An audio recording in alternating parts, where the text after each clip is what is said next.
appearance before the committee, and I look forward to continuing to work closely with you and your team as we strive to undo the damage and the chaos created by your predecessor. When you took office, you inherited an unprecedented crisis at our southern border, at all our borders, created by President Biden, Vice President and Border Czar Kamala Harris, and Secretary Mayorkas. For 4 years, the administration and unaccountable bureaucrats helped craft their extreme agenda, dismantled our secure border, gutted interior immigration enforcement, and implemented a policy of mass catch and release that flooded our communities with millions of illegal immigrants. Under the Biden-Harris administration, Customs and Border Protection recorded more than 11 million encounters of inadmissible aliens at our border. On top of that astronomical number, CBP has recorded roughly 2 million known gotaways, a number that exceeded the previous 10 fiscal years combined. That's more than 13 million inadmissible aliens who violated our sovereign border in just 4 years, around quadruple the number from the first Trump administration, and all because the administration's policies and rhetoric encouraged them to do so. The first few months of the second Trump administration provided a remarkable contrast. Under your and President Trump's leadership, the Border Patrol has apprehended just around 25,000 illegal crossers at the southwest border. By comparison, in December of 2024, more than 47,000 illegal crossers were apprehended. We went from a record 301,000 illegal crossings at the southwest border in December of 23 to just over 7,000 in March, an astonishing 97% decrease. It turns out we didn't need comprehensive immigration reform or woefully misguided Senate border bill that was pushed by the former secretary. We just needed a president willing to enforce the laws Congress had already passed. Because illegal aliens now know that President Trump will have them removed from the country, they've stopped coming. My colleagues on the other side of the aisle understand this. They do not want to talk about these victories because they know that for 4 years they stood on the wrong side of this issue, defending open borders and the abolition of ICE. They also understand the American people do not trust them on the issue of border security and immigration enforcement, in large part because of their radical stances. I expect they'll spend a lot of time today twisting the truth to mislead the American people. I look forward to hearing you set the record straight. And while we're talking about Democrats' anti-enforcement extremism, I'd like to briefly extend my regrets to you, Madam Secretary, and to the entire DHS workforce for the antics we saw on display outside the Delaney Hall detention facility last week. Right now, attacks on law enforcement across this country are up 400%. Public officials should be sending a clear signal that these brave public servants are to be respected and not assaulted. However, on Friday, current and former Democrat members of this committee stormed their way into an ICE facility in Newark, causing mass chaos, and verbally and physically accosting members of federal law enforcement in the process. I'd like to share a video.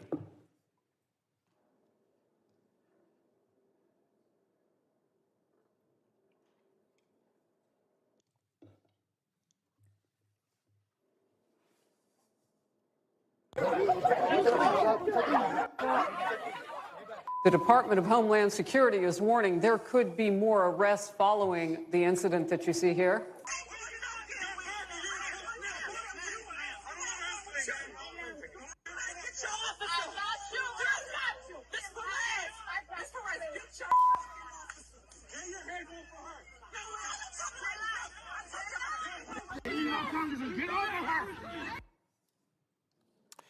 I'm embarrassed by what I saw, and everyone should be. This behavior is utterly unbecoming of a citizen, let alone a member of Congress. Democrats may talk a big game about law and order, but these actions are a violation of the sacred principle. Not only have Democrats excused these actions, but they've actually tried to blame ICE for what happened. When you punch a law enforcement officer, that's not the law enforcement officer's fault. This behavior demands a swift and firm response, and I assure you action will be taken.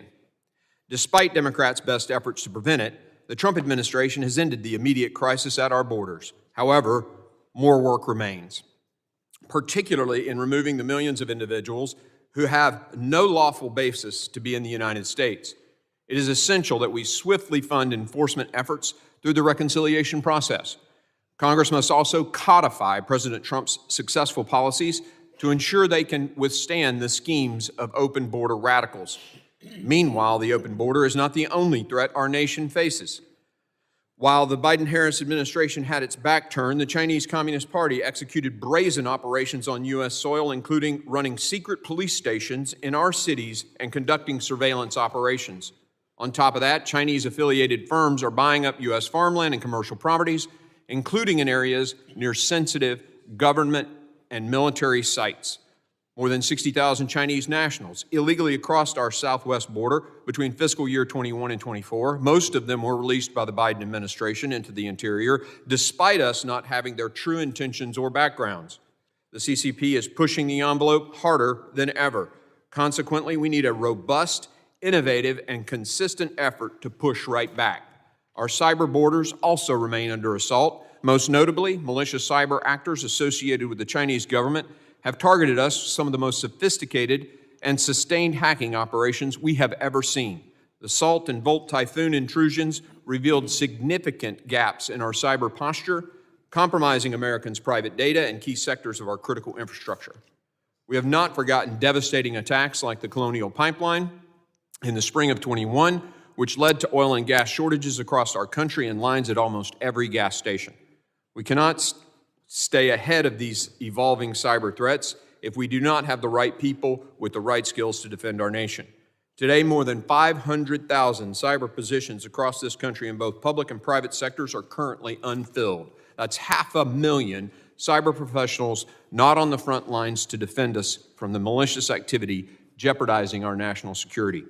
That's why I introduced the Cyber Pivot Act, which would create an ROTC-like scholarship program enabling men and women across this country to gain hands-on experience in cybersecurity or related fields in exchange for a period of required government service across any level of government. Earlier this year, the committee favorably reported the act to the House. Democrat Senator Gary Peters, ranking member of the Homeland Security Governmental Affairs Committee, and Senator Mike Rounds, chairman of the Senate Armed Services Subcommittee on Cybersecurity, introduced a companion legislation to this in the Senate. It's time to bring this bill to the floor for a vote. Madam Secretary, I look forward to working with you on finding creative solutions to our cyber workforce shortage, as well as ensuring that the agencies under DHS tasked with defending our cyber borders, primarily CISA, remain focused on their task. As your budget rightly indicates, the agency's censorship of millions of Americans will come to an end. Instead, CISA's engagement with the private sector must focus on protecting critical infrastructure and our federal civilian networks. This must include streamlining burdensome regulatory requirements and ensuring CISA remains a trusted and reliable partner to the public and private sectors. I trust that over the next 4 years, you'll devote maximum effort to dismantling the censorship industrial complex while ensuring that CISA is positioned to succeed at its core mission. These are some of the most substantial challenges, but many more await. Madam Secretary, I expect continued progress on all of these issues, but I'm equally confident in your leadership and resolve to get this job done. Together, let's resecure our homeland. I now recognize the ranking member for an opening statement. Thank you very much, Mr. Chairman. Welcome, Madam Secretary, to the hearing. Mr. Chairman, before we begin, I want to recognize National Police Week and thank the officers who protect our communities, this capital, and our country honorably and ably. We appreciate their service.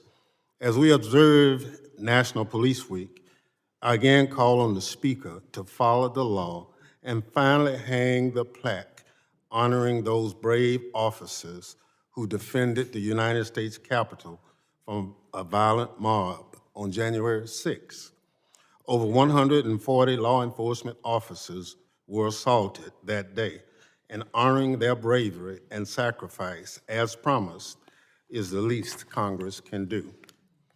Turning to today's hearing, I'm glad Secretary Noem is finally testifying before the committee.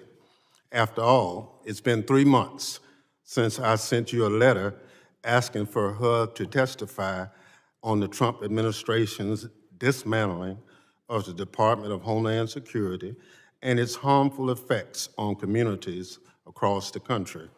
Secretary Noem, I guess the chairman didn't think systematically dismantling the Department of Homeland Security, firing the federal workers who keep us safe, and violating the Constitution of the United States justified your timely appearance before this committee.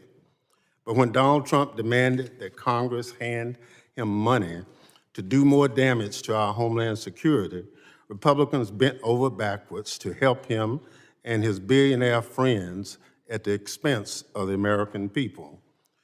Whatever got you here, Secretary Noem, I'm glad you found time among your many photo ops and costume changes to testify about why President Trump is seeking more taxpayer dollars and what you plan to do with that money if you get it. And it is a lot of money.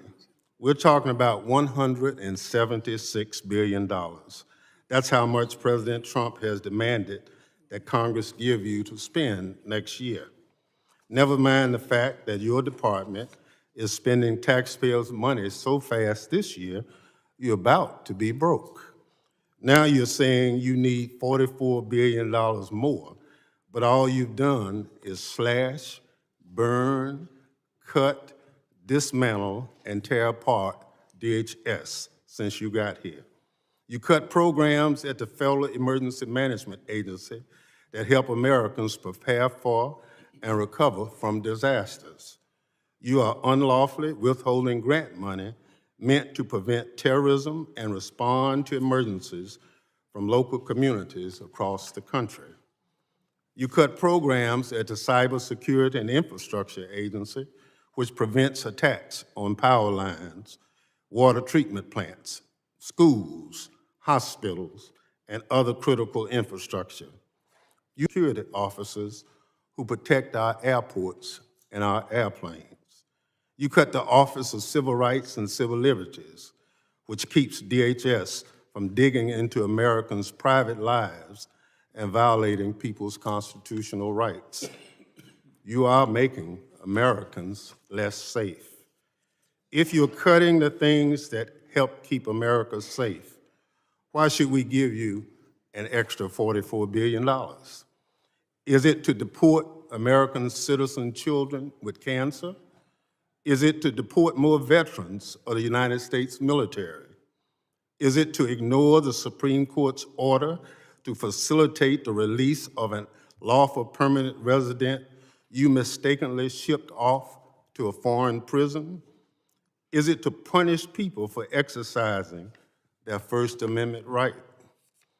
Is it to disappear more people off our streets with no due process and ship them to a foreign dictator's prison?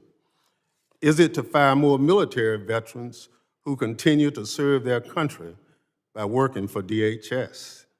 Is it to slash efforts to fight persistent threats from foreign terrorist organizations and domestic terrorists? Is it to dismantle FEMA as hurricane season is about to get underway? Is it to decimate CISA and invite China, Russia, Iran, and other adversaries into our cyber networks? Is it just to be mean, threaten, and deny due process to vulnerable people? These are not hypotheticals. These are things that DHS has already done under your leadership or is trying to do, Secretary Noem. Your policies and actions are so bad that Republican members have been running and hiding from their own constituents, refusing to hold town halls because they know they cannot defend this administration. Republicans are unwilling to defend the Trump administration with the folks back home. So I guess it's down to you to try to do that here today.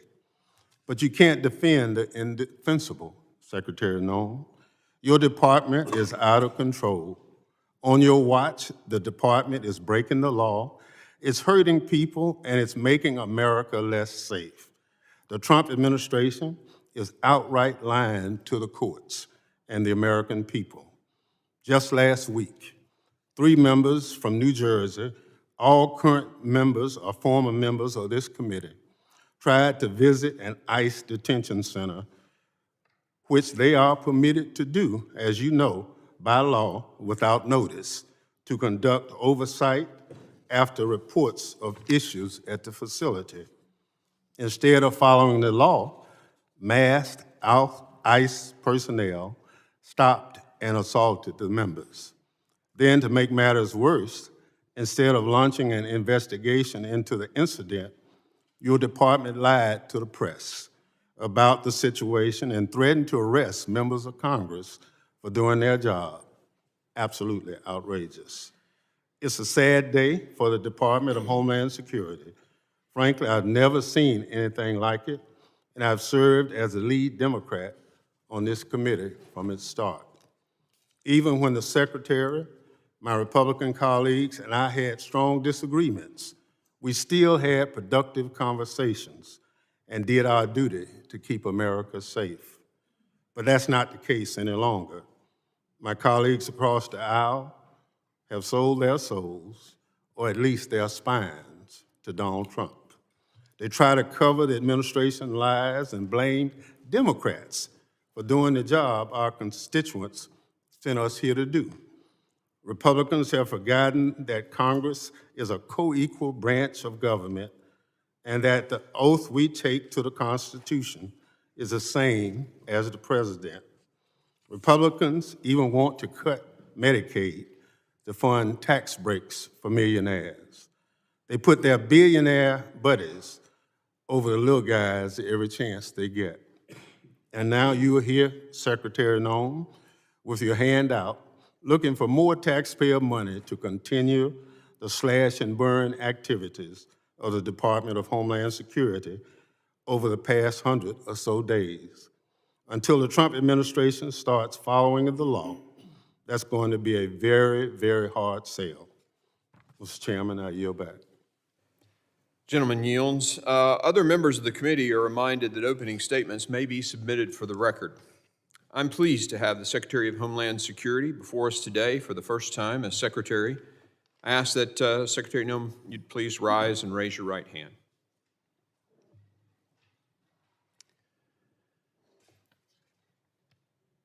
Do you solemnly swear that the testimony you will give before the Committee on Homeland Security of the United States House of Representatives will be the truth, the whole truth, and nothing but the truth, so help you God? Let the record reflect that the Secretary has answered in the affirmative. Please take a seat, ma'am. I would now like to formally introduce our witness. The Honorable Kristi Noem currently serves as the 8th Secretary of the Department of Homeland Security. Prior to her appointment as Secretary, she served as Governor of South Dakota, as a member of the U.S. House of Representatives, and in the South Dakota State Legislature. I thank the Secretary for being here today, and I now recognize Secretary Noem for 5 minutes to summarize her opening statement. Well, thank you, Mr. Chairman, and also thank you, Chairman McCall. Good to see you again. I was very privileged to serve with you when I served in this body, and to Ranking Member Thompson. I appreciate the invitation to be with all of you today and talk about important matters about securing our homeland here in the United States of America. Now, having previously served as a member of Congress, it's my honor to be on this side of the dais to present as the Secretary of Homeland Security.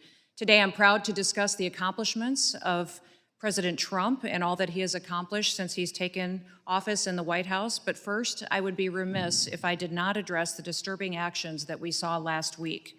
There were members of this very committee that took part in an action at Delaney Hall on May 9th that need to be addressed. I served as a member of Congress in this body for 8 years, and I understand the importance of congressional oversight. What happened on May 9th was not oversight. It was a political stunt that put the safety of our law enforcement officers, our agents, our staff, and our detainees at risk. Here are the facts. As a vehicle approached the security gate at Delaney Hall Detention Center, a mob of protesters, including 3 members of Congress, stormed the gate and they trespassed into the detention facility. We have footage of those members of Congress slamming their bodies into our law enforcement officers, shoving them, screaming profanities in their faces, striking them with their fists, and otherwise assaulting law enforcement. The behavior was lawlessness, and it was beneath this body. Members of Congress should not break into detention centers or federal facilities. Had these members requested a tour, we certainly would have facilitated a tour. As a body knows, there are proper protocols and there are procedures that must be abided by. These congressional members and staff visit our facilities all of the time, and these members could follow the policies that have been in place, and they would have been followed. We would have facilitated a tour of this important facility. However, even after these members assaulted our federal law enforcement officers, we still provided them with a tour of that facility. I'm glad that at their press conference following the tour, these members acknowledged that Delaney Hall is in good condition and meets deferral standards. Charges made by these politicians that Delaney does not have the proper permitting is false. We have valid permits and inspections for plumbing and electricity and fire codes that have been cleared. Lastly, I'd like to remind Americans and everyone in this body who is detained in this detention facility are murderers, rapists, known terrorists, MS-13 gang members, drug traffickers, and other heinous actors. I hope that those members of Congress will so passionately protest on behalf of the American victims that they were elected to represent, and not just violent criminals who are in this country illegally. And now that I've addressed this issue, I want to return to the reason why I'm in front of your committee today. I want to talk about the first 100 days under the Trump administration. Under President Trump and his leadership, we have already delivered for the American people a drastic turnaround in Homeland Security, from the southern border to our Coast Guard to cyberspace, and we're just getting started. We've delivered the most secure border in American history. At the southern border, we have obtained near total control with daily encounters down 93% since President Trump has been in office. March saw the lowest numbers in American history of border encounters at just 7,200. Under the previous administration, U.S. Customs and Border Protection was at times under Joe Biden encountering over 15,000 people per day. This astonishing turnaround is a testament to the resolve and to the leadership of President Trump to make America safe again. And as well, it is a testament to the incredible work done by the men and women of the Department of Homeland Security. The secure border has allowed Border Patrol to zero in on fighting cartels and all of their illicit activities. Under President Trump's leadership, 6 cartels, 4 dangerous and criminal gangs have been designated as foreign terrorist organizations. This has allowed us to take a whole-of-government approach to address the illegal activities that these murderers and drug traffickers are taking on. In March, fentanyl traffic at the border fell by 54% compared to the previous year, and we are enforcing immigration laws to identify, arrest, detain, and remove dangerous illegal criminals. We're prioritizing those who have committed crimes and aliens who are a threat to public safety and national security, especially those that are affiliated with terrorist organizations like MS-13 and Tren de Aragua. This includes those that already have final orders of removal. We've also worked to enforce President Trump's America First trade agenda, and Joe Biden's trade policies hollowed out our industrial base, shipped our jobs overseas. Our tariffs have been an effective negotiating tool, and we're also reforming emergency management in this country. We have the FEMA Review Council, which will be doing its work to make recommendations to the White House. We are also addressing cybersecurity, making sure that CISA's back on mission at protecting the homeland, and the Coast Guard is the only U.S. military branch under the umbrella of the Department of Homeland Security. We're making sure they have the resources and the vision to leave and be the point of the spear in the future. Since I took office, one of the responsibilities that I have is in reforming the Secret Service. We've reassessed Secret Service's needs, gotten recruitment away from Biden administration's DEI objectives, and made sure that they are equipped and ready to take on the task of protecting the more powerful into the future.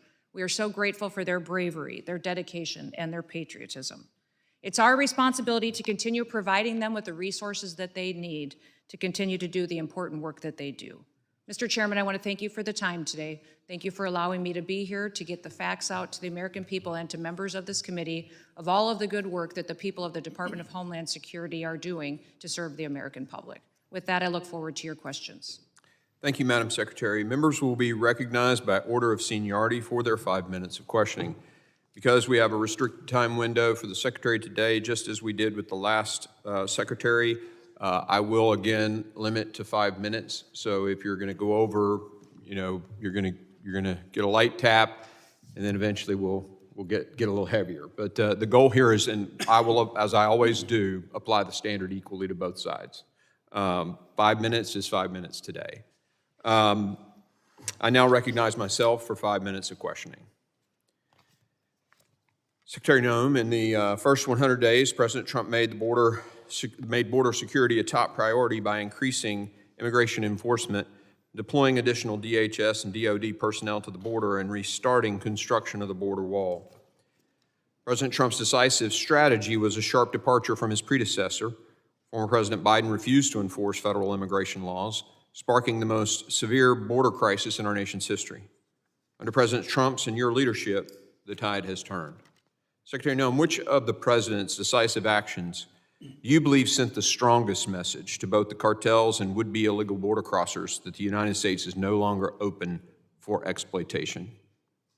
You know, Mr. Chairman, I believe that the strongest thing President Trump did was to make an announcement that we would start following our federal laws, that not only would our border be secure, but that those who crossed it illegally would be considered breaking the law like it should be, and that they would be prosecuted. They would be removed, and that it would no longer be a facilitation of an invasion like the Biden administration had put forward. He clearly sent that message, and before I was even sworn into this job, told me that I needed to be aggressive in going out there and telling the world that America was under new leadership, that we were a nation of laws, and that they would be enforced going forward, and that American and the people that lived here were going to be put first. Secretary Noem, the president has secured the border largely through executive action, but as we know from the Biden-Harris administration, those actions can be undone by subsequent presidents. What are the top 2 to 3 security immigration enforcement policies that Congress must act urgently to codify so they are no longer executive orders but federal law? We know President Trump has specifically asked that the executive orders that he's put into place be codified into law so they could be long-lasting. So I'd encourage this body to look at everything that he has put forward in an executive order to see if it could be permanently enacted to secure our nation. I would say enforcement and clarity on what parole is, what asylum is, give us some clarity to make sure that that is something that would be long-standing, interpreted as to how it was intended when the original law was passed, and then ensuring that we have the ability to take action when criminals are in this country, continue to focusing on getting them out of their country and how those diplomatic relations work with repatriating their citizens back home. Secretary Noem, as I mentioned in my opening statement, you inherited an unprecedented border crisis. In the last 4 years, a total of over 1,700 known or suspected terrorists were apprehended at the border. In the 4 years prior to that, it was 1,700. From your perspective as DHS Secretary, can you highlight how the open border policies of the last administration increased the risk to American families when it came to violent criminals and terrorists entering the country? Absolutely. Mr. Chairman, we truly don't have any idea how many dangerous individuals are still in the United States of America. Since President Trump has been in office, just in these few short months, we have deported over 250 known terrorists out of the country. These are individuals that were allowed to come into our country unchecked by the previous administration. We have deported thousands of criminals that have perpetuated the worst of the worst crimes on our communities, murders, rapists, child pornographers, traffickers, and we have returned them back to their home countries. The message that was sent by the last administration was, come to America, send your worst of your worst. They're given free rein to make a home here and given every opportunity. In fact, we'll even facilitate their housing, their food, their clothing, and take care of them and treat them better than we treat U.S. citizens. That was Joe Biden's policies. What President Trump has done is follow the law. He has implemented the law and said that American citizens should come first and be prioritized as far as their safety, and that everybody should be treated equally, that the scales of justice should treat everyone exactly the same, and that's what he has implemented. So I'm grateful he's given us the ability to go after the worst of the worst and to remove them from our country, because our communities overwhelmingly get safer every day as these individuals are removed. Thank you, and in keeping with my commitment to be inside my 5 minutes, I will now yield to the ranking member for his 5 minutes. Thank you very much, Mr. Chairman. The Department of Homeland Security has been the top target on the Donald Trump's revenge tour, and you, Madam Secretary, are the chief accomplice. The Trump administration is hell-bent on destroying the Department of Homeland Security, built through bipartisan collaboration over the past 2 decades and evading any accountability for its actions. Let's start with what the administration is doing to FEMA. Madam Secretary, you said that you want to get rid of FEMA, and the administration plan is to shirk its disaster response obligation and leave state and local governments to fend for themselves. Emergency managers across the country are sounding the alarm about the limited ability to respond when disasters strike, but their calls are falling on deaf ears from the White House. What is the administration's plan to respond to catastrophic disasters beyond shifting responsibilities to states and local communities who are already telling you they don't have the ability to respond? Well, Congressman, President Trump has been very clear that he believes that FEMA should be eliminated as it exists today. He believes there's dramatic reforms that need to happen to the agency in order for it to truly serve people in a time of crisis. He wants to empower states and local governments to respond to their people. The federal government would be there for resources, support, much like block grants, but that we need to empower those locally to respond to their people because they know what they need. That is something that every state is at a different position today to respond, but he wants to give them the opportunity to build up the infrastructure to respond to their emergency. Madam Secretary, do you have this plan in writing? The White House is coming forward with the participation of the FEMA Review Council, which we have members from many states that are sitting on that will be making recommendations. So what you're doing now, there's nothing in writing as a guidepost. Well, sir, you certainly know that there are reform bills here in the House side and in the Senate side of how to address the failures of FEMA from the past. No, but you're the Those will be secretary. considered with the FEMA you're Review the Council secretary. recommendations. No, you're the secretary, and you say you're doing all these things, and I'm just asking you, do you have a written plan for what you're doing? There is no formalized final plan for how this goes forward because the input of Congress is critically important. As you know, there are statutory requirements of the agency. Well, I'm glad you and recognize, that needs to be Madam balanced with the Secretary, I'm glad you recommendations. recognize the statutory requirements. Washington State, Mississippi, and a couple other states already have requests in to you or to the President for disaster declaration, and it's taken an inordinate amount of time, more than normal. I just want to know, is that inordinate amount of time is based on some plan that you have knowledge of? But if it's not in writing, I understand. So you talked about the rule of law.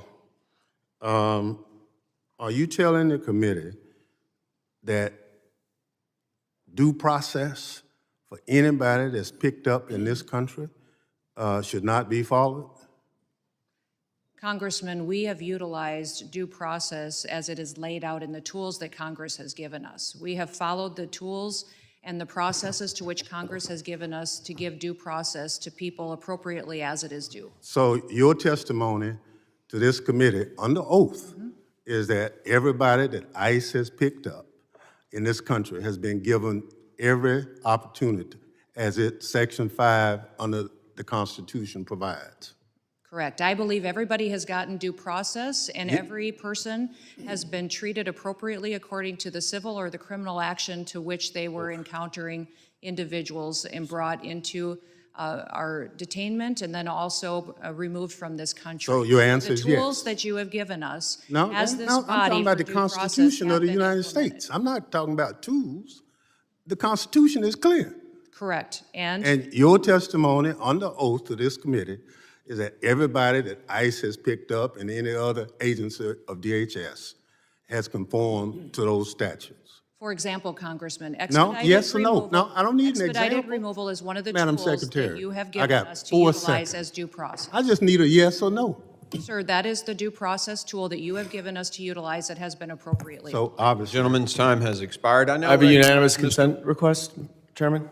I'm sorry? I have a unanimous consent request. Let's hear it.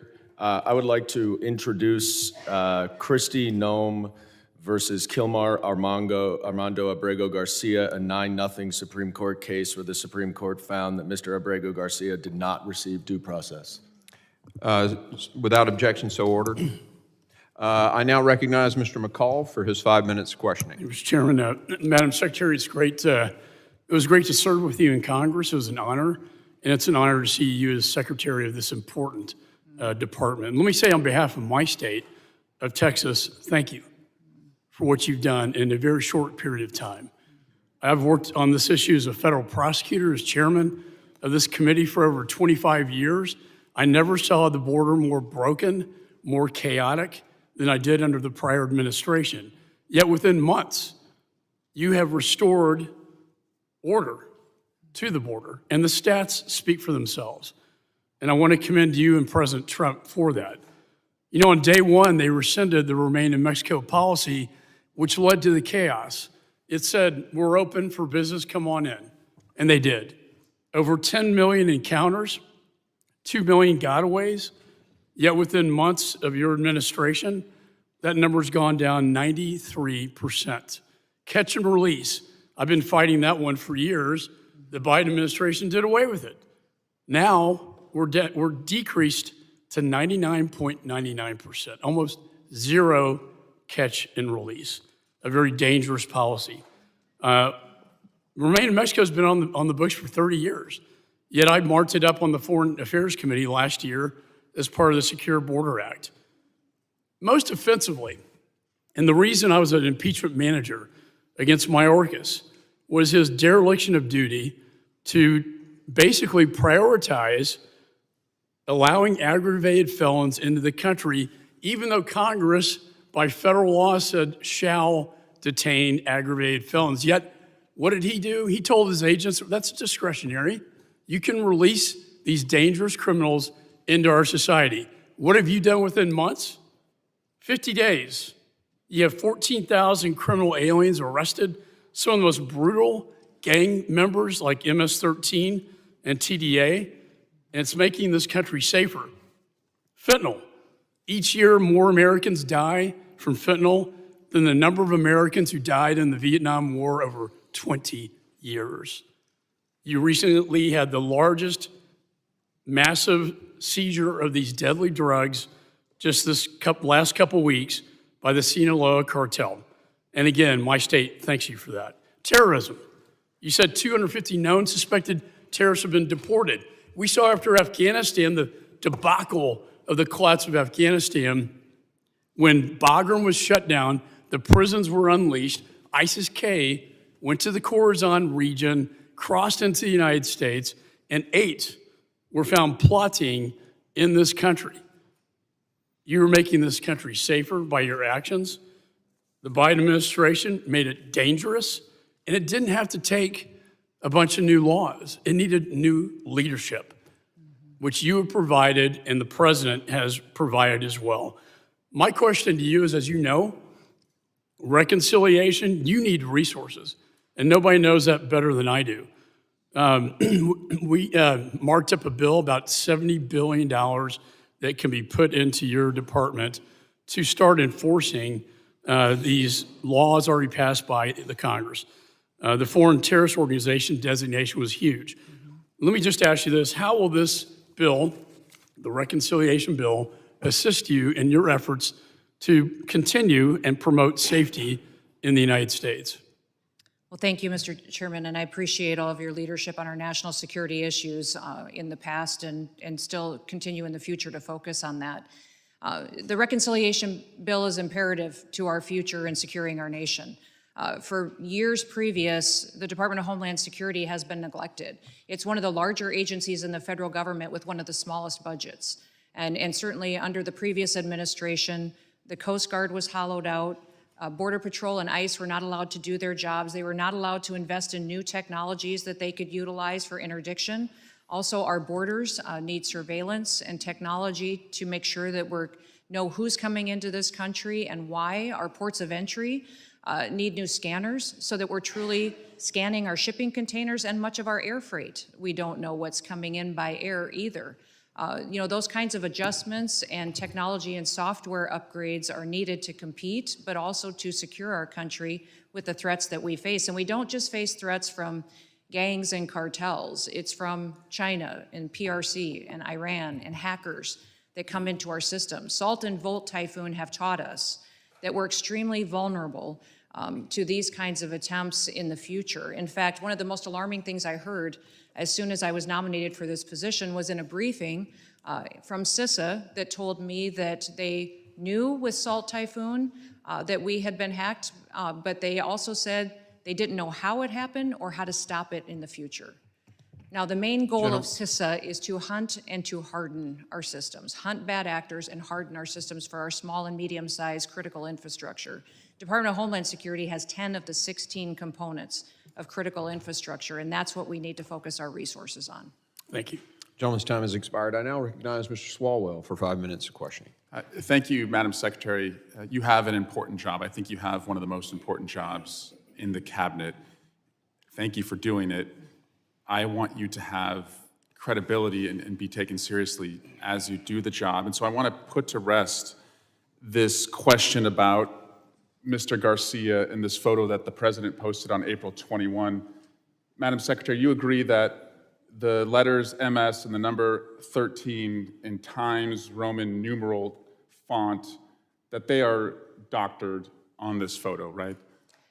Congressman Abrego Garcia. No, I'm just asking about this photo. It wasn't based off of tattoos. It was based off an entire case. And I'll accept that case against him. for the purpose of this question. You agree, though, that this is doctored, is that right? The same protocols that are Madam applied Secretary, to every I want you to have individual with law credibility, enforcement. and I want you to be taken seriously. Is this doctored or is it not Sir, doctored? I am taken quite seriously Is it because doctored I or approach my not job doctored? with the importance that the president has given me to do I understand. my job. Is it doctored or not One thing doctored? that's important to remember is that every single time a case is built. Madam against Secretary, I have a individuals in the 7-year-old, a same 6-year-old, and a protocols. 3-year-old. I have a bullshit detector.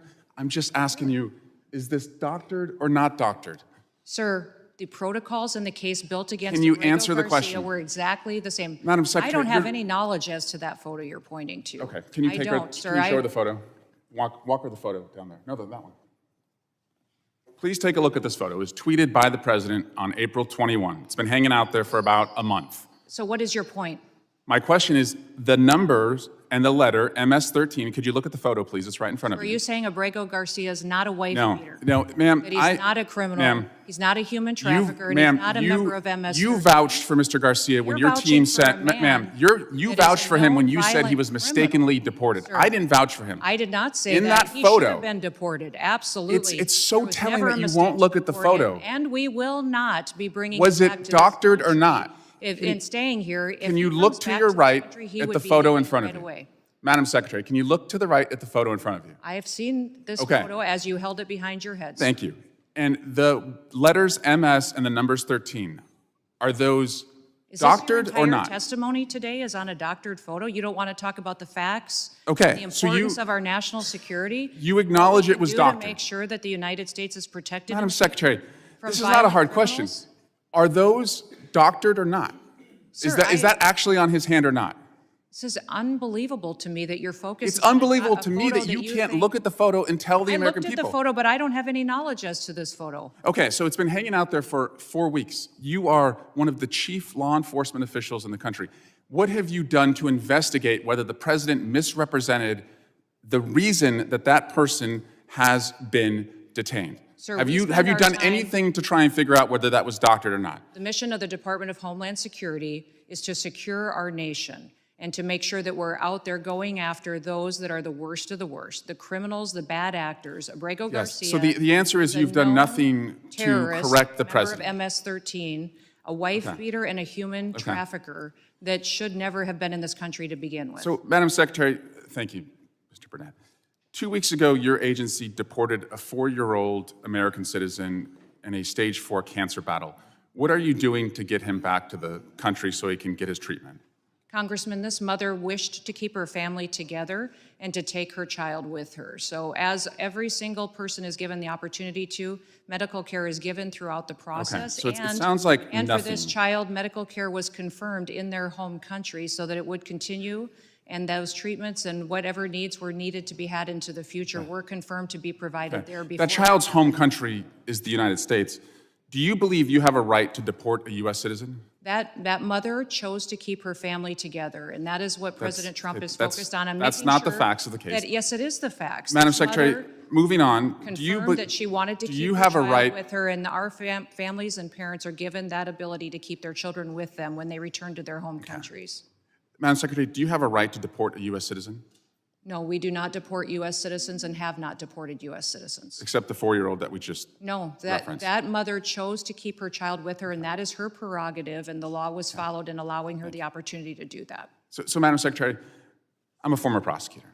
I have put people away for life sentences who are gang members. I don't need to wear costumes to show how tough I am. What makes me different from you is when I put those individuals away, I did it with the weight of the law behind me. And I yield back. Mr. Chairman. Gentleman yields. I ask unanimous consent to enter an article from Fox 45 that states documents reveal a second protective order filed by the wife against Kilmar Abrego Garcia, whom also had 2 deportation orders. Without objection, so ordered. I now recognize Mr. Higgins for 5 minutes of questioning. Thank you, Mr. Chairman. My. Our Democrat colleagues really love illegals in our country.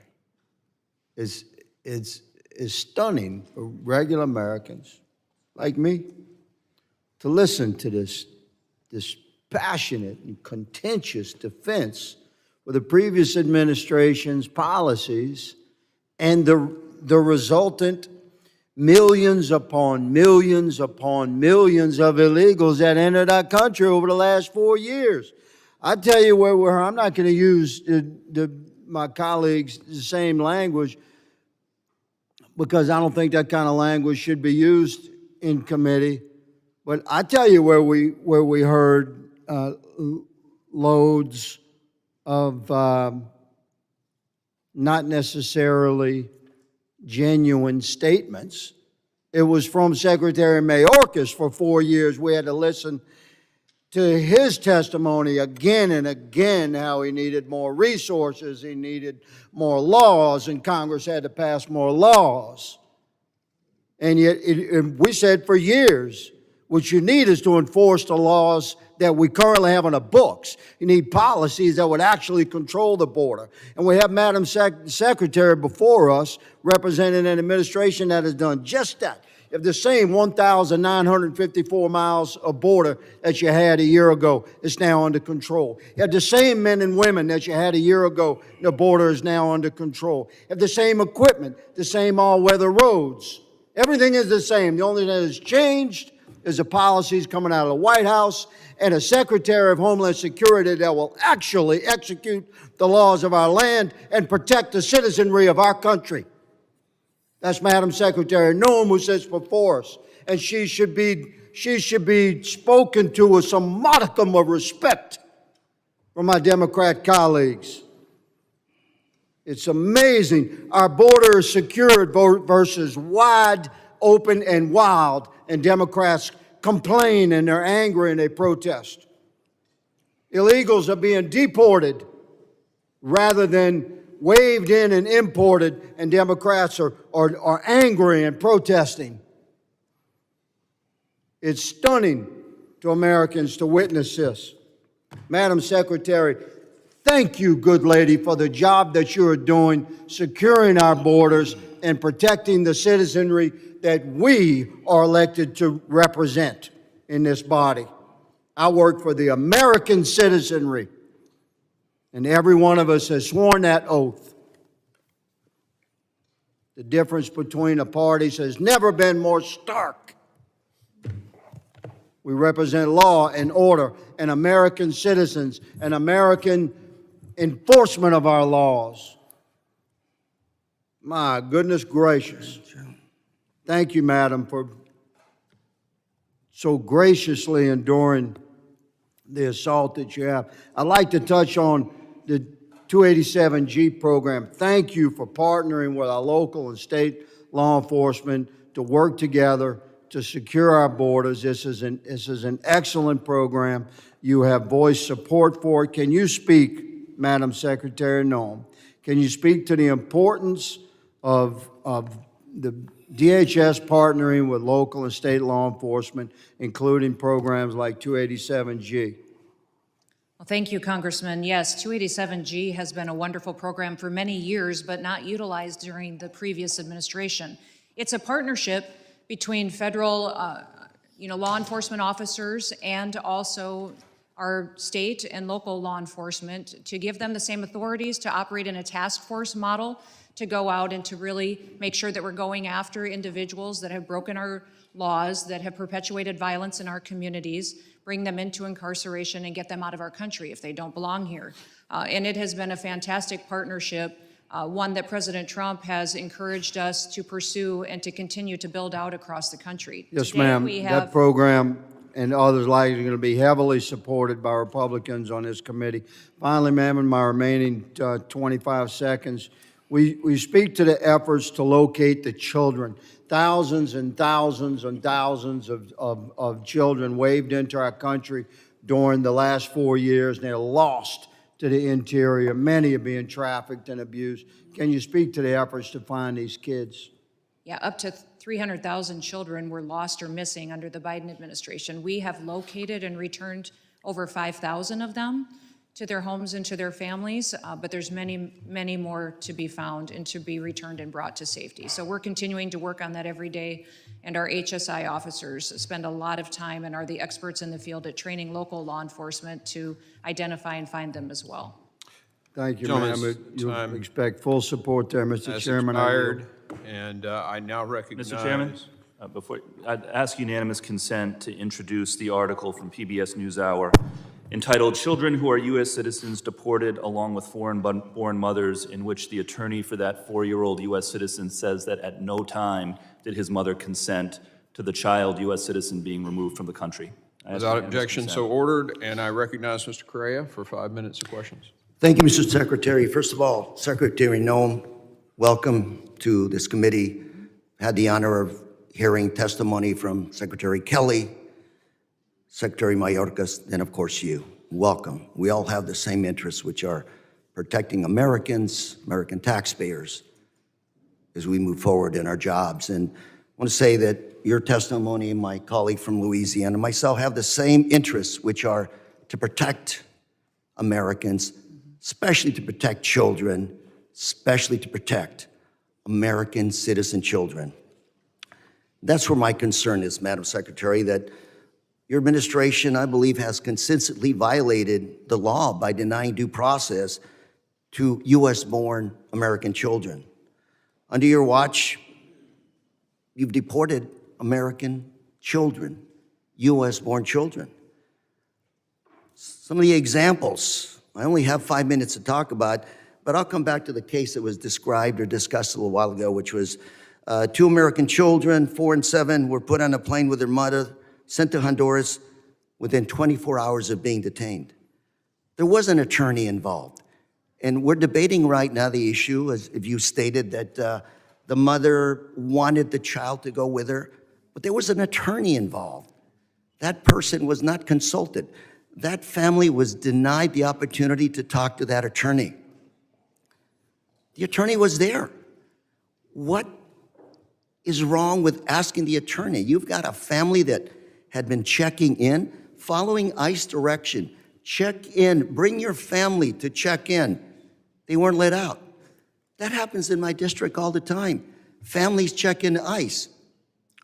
If ICE determines they should be deported, do you know what we do? I call ICE and I say, give them 30 days. Some of these families have been in this country 20, 30 years. Give them 30 days to get their situation in order. Make sure that they figure out how to keep their American children in the U.S. Give them the opportunity to make an educated decision on the lives of American citizens. In this case and other cases, ma'am, you have split-second decisions to make a decision on those children. And you, Madam Secretary, also make split-second decisions based on whatever coerced discussion you're having with that mother. And I say coerced because when you're scared to death, your life is about to change, and you've got an attorney next door that you will not permit that family to consult with that attorney, you got an issue. Case number 2, 2-year-old American daughter, also deported to Honduras.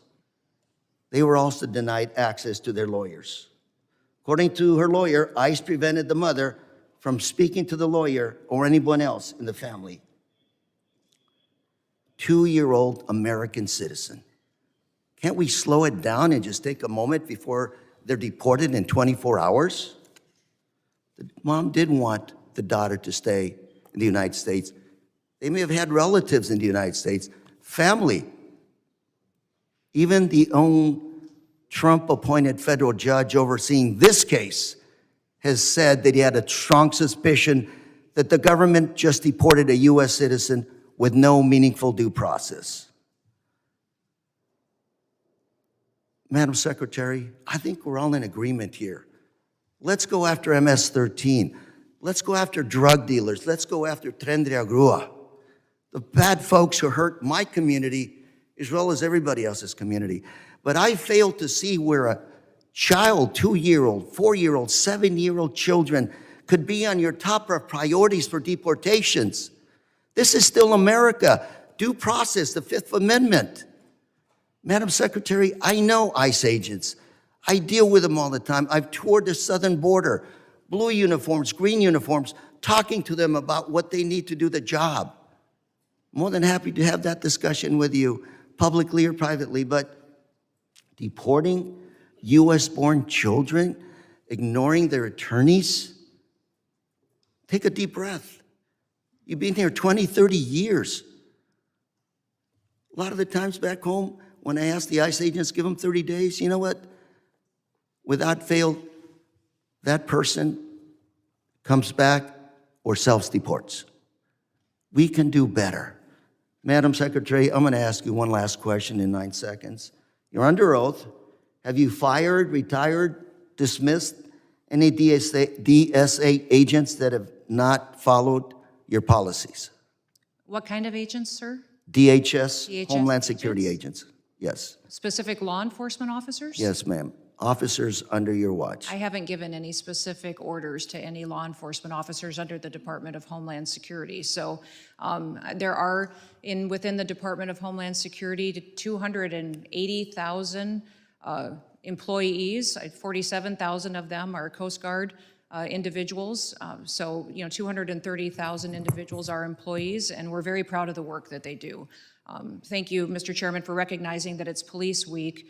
We have many agencies that have law enforcement officers in them that get up every single day to serve their communities and to make sure that our laws matter and that they're enforced appropriately and that no one is treated differently than someone else. Gentleman's time has expired. I now recognize Mr. Guest from Mississippi.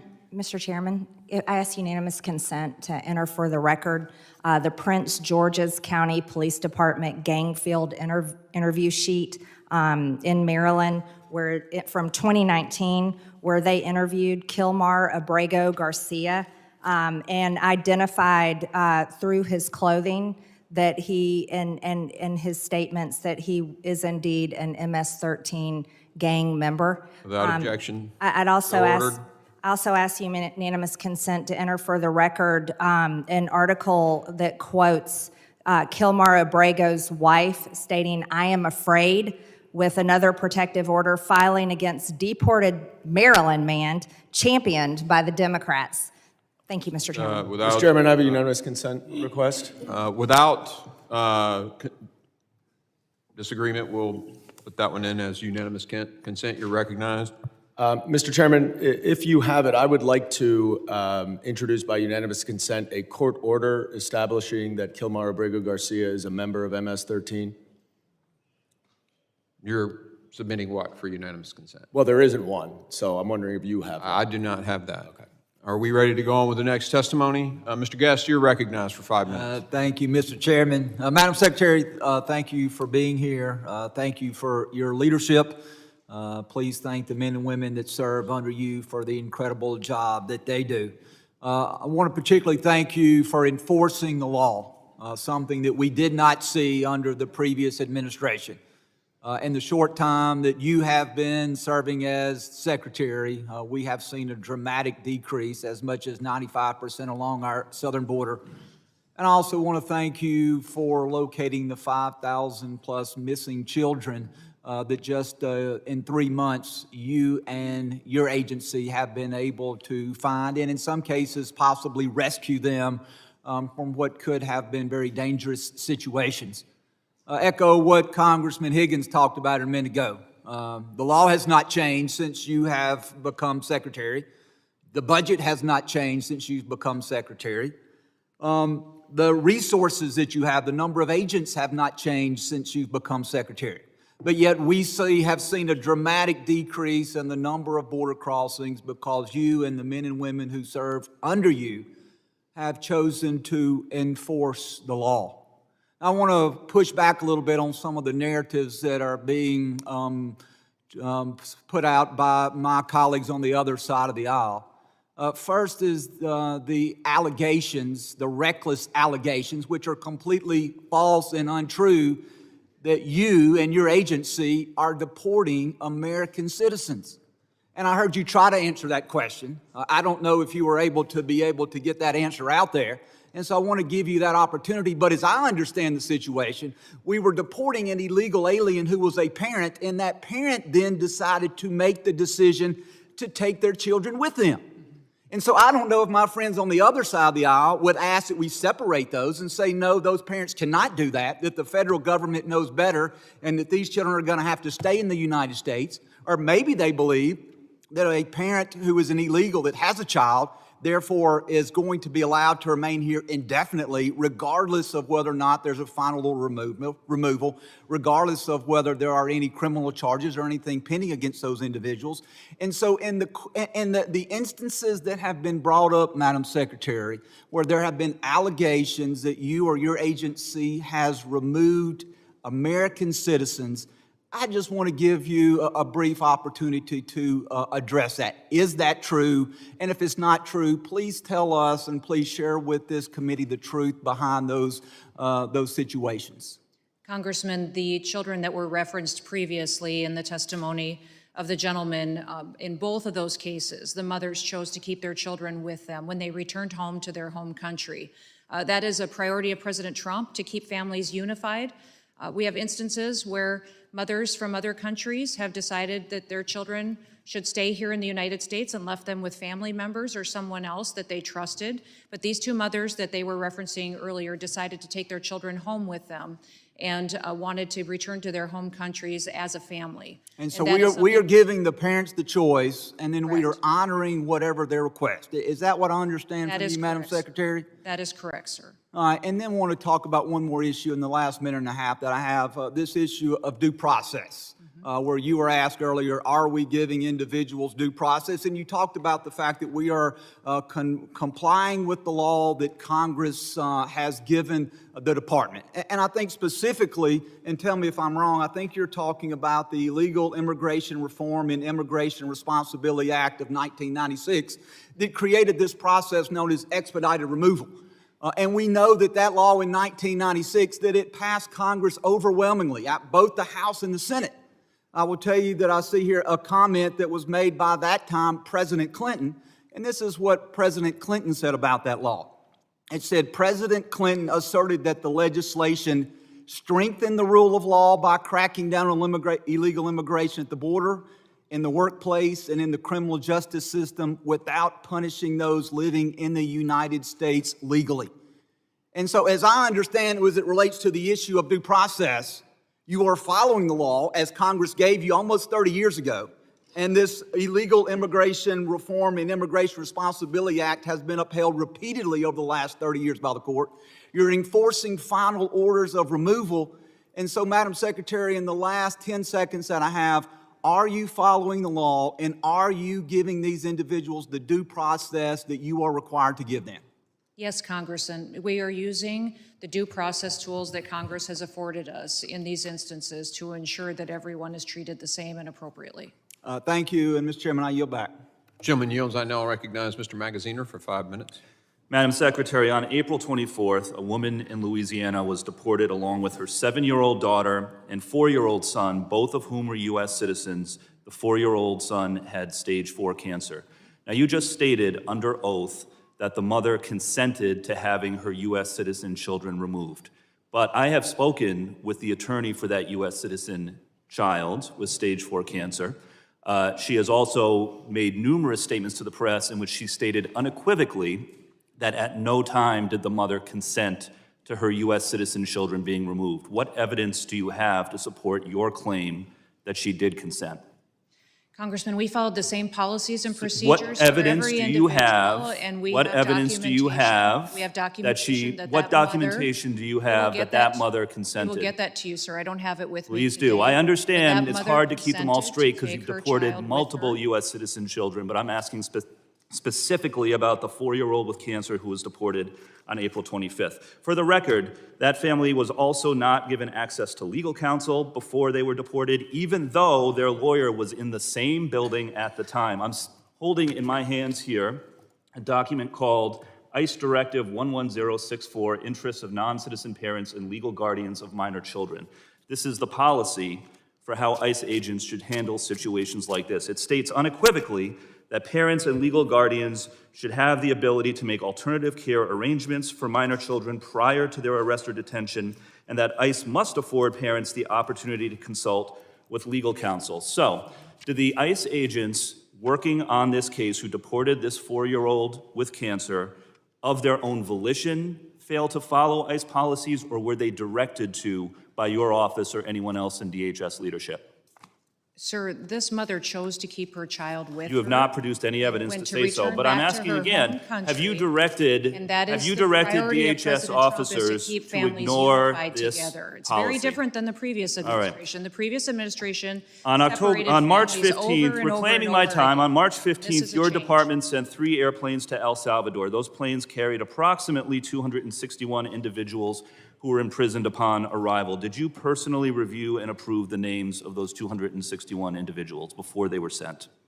Sir, we have deported and sent home Did thousands of you individuals. review the names of those And individuals? we have individuals that have the Why won't you answer the responsibility question? within the Department of Are you Homeland aware Security. of whether those 261 individuals were given the opportunity to speak with a lawyer or appear before a judge before they were put on those planes? Yes or no? Sir, every single individual followed the exact same process. They that we were follow not for everyone all. who is They in were this- not all given in the this country opportunity to appear illegally. before a judge or speak with a was lawyer. On treated the April same. 7th, the Supreme Court ruled that detainees must have an opportunity to have a hearing before they are deported. Are you familiar with the April 7th Supreme Court ruling? I am. Can you assure us that in the future you will abide by that Supreme Court ruling to provide detainees with a hearing before they are We're deported? following all judges' orders. Yes, sir. I have a photograph here of André Hernandez Romero, a gay makeup artist from Venezuela. He fled Venezuela fearing gang violence because of his opposition to the Maduro dictatorship and his sexual orientation. He presented himself at a port of entry and requested asylum. His claim was found to be credible, and he was placed in detention to await a full hearing. But he never received a full hearing because you put him on one of those planes to El Salvador, where he still is today.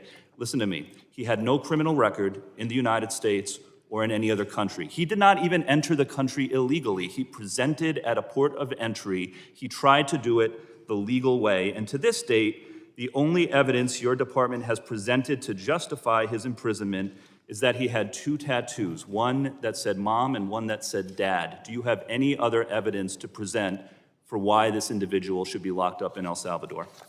Sir, every case is used you have the any- same protocols and the same processes and inputs. Do you have any that evidence that other than the law enforcement tattoos that say officers mom use in or dad criminal for why cases. this So individual it's not should be just locked on up? tattoos. It's who they're affiliated with, their communication. You have not who they're presented spending any time other with, evidence, criminal nor has your activities. department. The case is Reclaiming going my time, exactly the during same your as it was confirmation with hearing, other you said your focus would be on deporting immigrants who have been convicted of crimes and those who have received removal orders. But that is not what you have been doing. Instead, you have been deporting children with cancer, children who are U.S. citizens, a gay makeup artist who committed no crime and didn't even enter the country illegally. You have been sloppy. Your department has been sloppy, and instead of focusing on real criminals, you have allowed innocent children to be deported while you fly around the country playing dress up for the cameras. Instead of enforcing the laws, you have repeatedly broken them. You need to change course immediately before more innocent people are hurt on your watch. Gentleman's time has expired. I now recognize... Mr. Chairman, sorry. I ask unanimous consent to enter for the record. One of our colleagues had asked if there was evidence if the so-called Maryland man, Kilmar Abrego Garcia, was MS-13. According to the Attorney General of the United States, she posted that the evidence shows Kilmar Abrego Garcia has repeatedly been identified as a member of MS-13 by a Maryland County Police Gang unit, which I introduced for the record, a reliable confidential informant, ICE officers, an immigration judge agreed, and an appellate board agreed. Without... So you have, is that a court order? Well, I object. No, she can put anything she wants in the record. She's not complying to your request, Mr. Goldman. She asked for unanimous consent. Okay, so you're objecting to her putting that into the record? I am objecting subject to a clarification. Is that a court order that establishes that he's a member of MS-13? An immigration judge agreed that he was MS-13. For bail purposes. An appellate board agreed. Don't misrepresent. Hold on, A judge. Everybody pause. We're gonna let one person talk at a time. You ask a question, answer the question, please. According to the Attorney General of the United States, she informed the country that an immigration judge agreed that your Maryland man, Kilmar Abrego Garcia, is MS-13. An appellate board agreed. ICE officers are misstating agreed. what the reliable Mr. Goldman, informant. the clock is not yours right now. She has the floor. Please continue answering the question. Thank you, Mr. Chairman. A Maryland County She's not answering the question, sir. No, she's going to answer the question, and then you can object to her answer. Can you make sure that she answers the question? Finish answer. You just said, please finish your answer. A Maryland County Police Gang unit agreed that he's MS-13. A reliable confidential informant agreed that he's MS-13. ICE officers agreed that he's MS-13. An immigration judge agreed that he's MS-13. An appellate board agreed that Kilmar Abrego Garcia, your Maryland man, is MS-13. Okay. I object. Have the floor. What do you want to say? I object because she is misstating the record and the facts. That is not accurate, and therefore I object to that being introduced. There's Mr. Sir, Chairman? can I explain? You let her go on.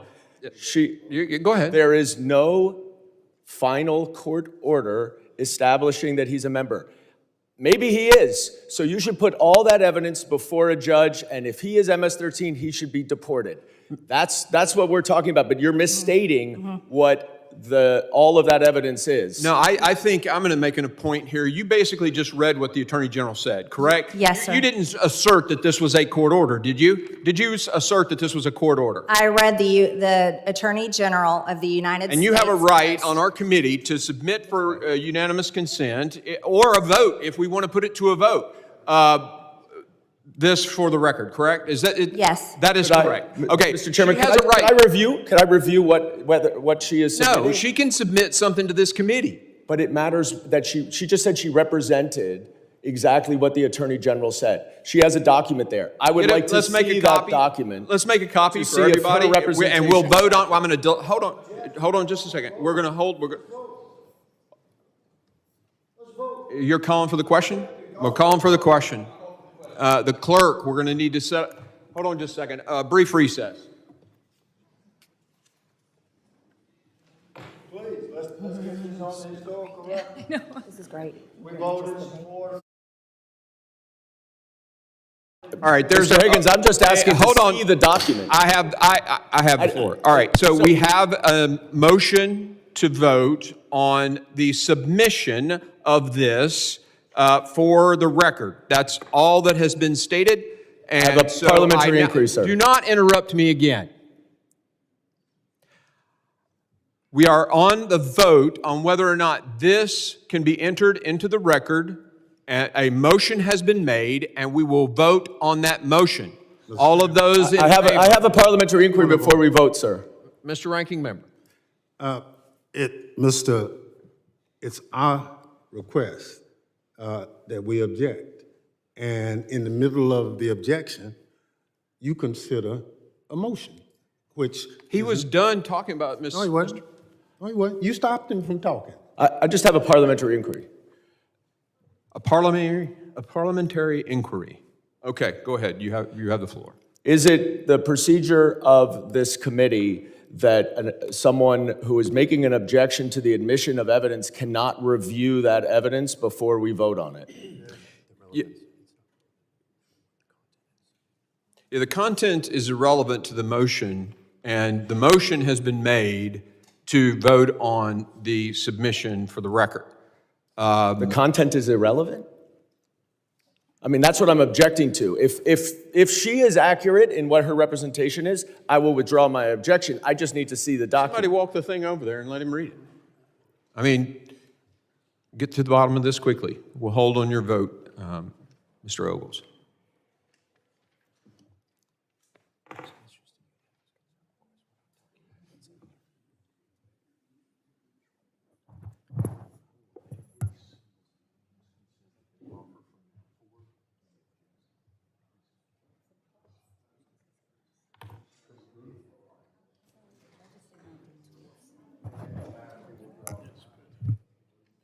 Mr. Chairman, given that this is a tweet from the Attorney General that is effectively, I believe, consistent with what Ms. Taylor Greene says, I withdraw my objection. Gentleman withdraws his objection. I now recognize, who's up? Mr. Jimenez for his 5 minutes of questioning. Thank you, Mr. Chairman, and thank you, Madam Secretary, for the fine work that you've done. I also want to thank you for approving the members on this side of the aisle, and myself included, in our assertion through the last 4 years that what happened at the southern border was done willfully and purposely by the Biden administration, because nobody could be that dumb. Do you share that opinion? Sir, I believe it was a decision made by the previous president to not enforce our laws and to allow an invasion of our country. So all the claims by the other side of the aisle that we needed more money for the Biden administration, we need more people, et cetera, do you believe that was accurate, or do you believe that was inaccurate? No, sir, that was not true. That's absolutely, because the numbers speak for themselves.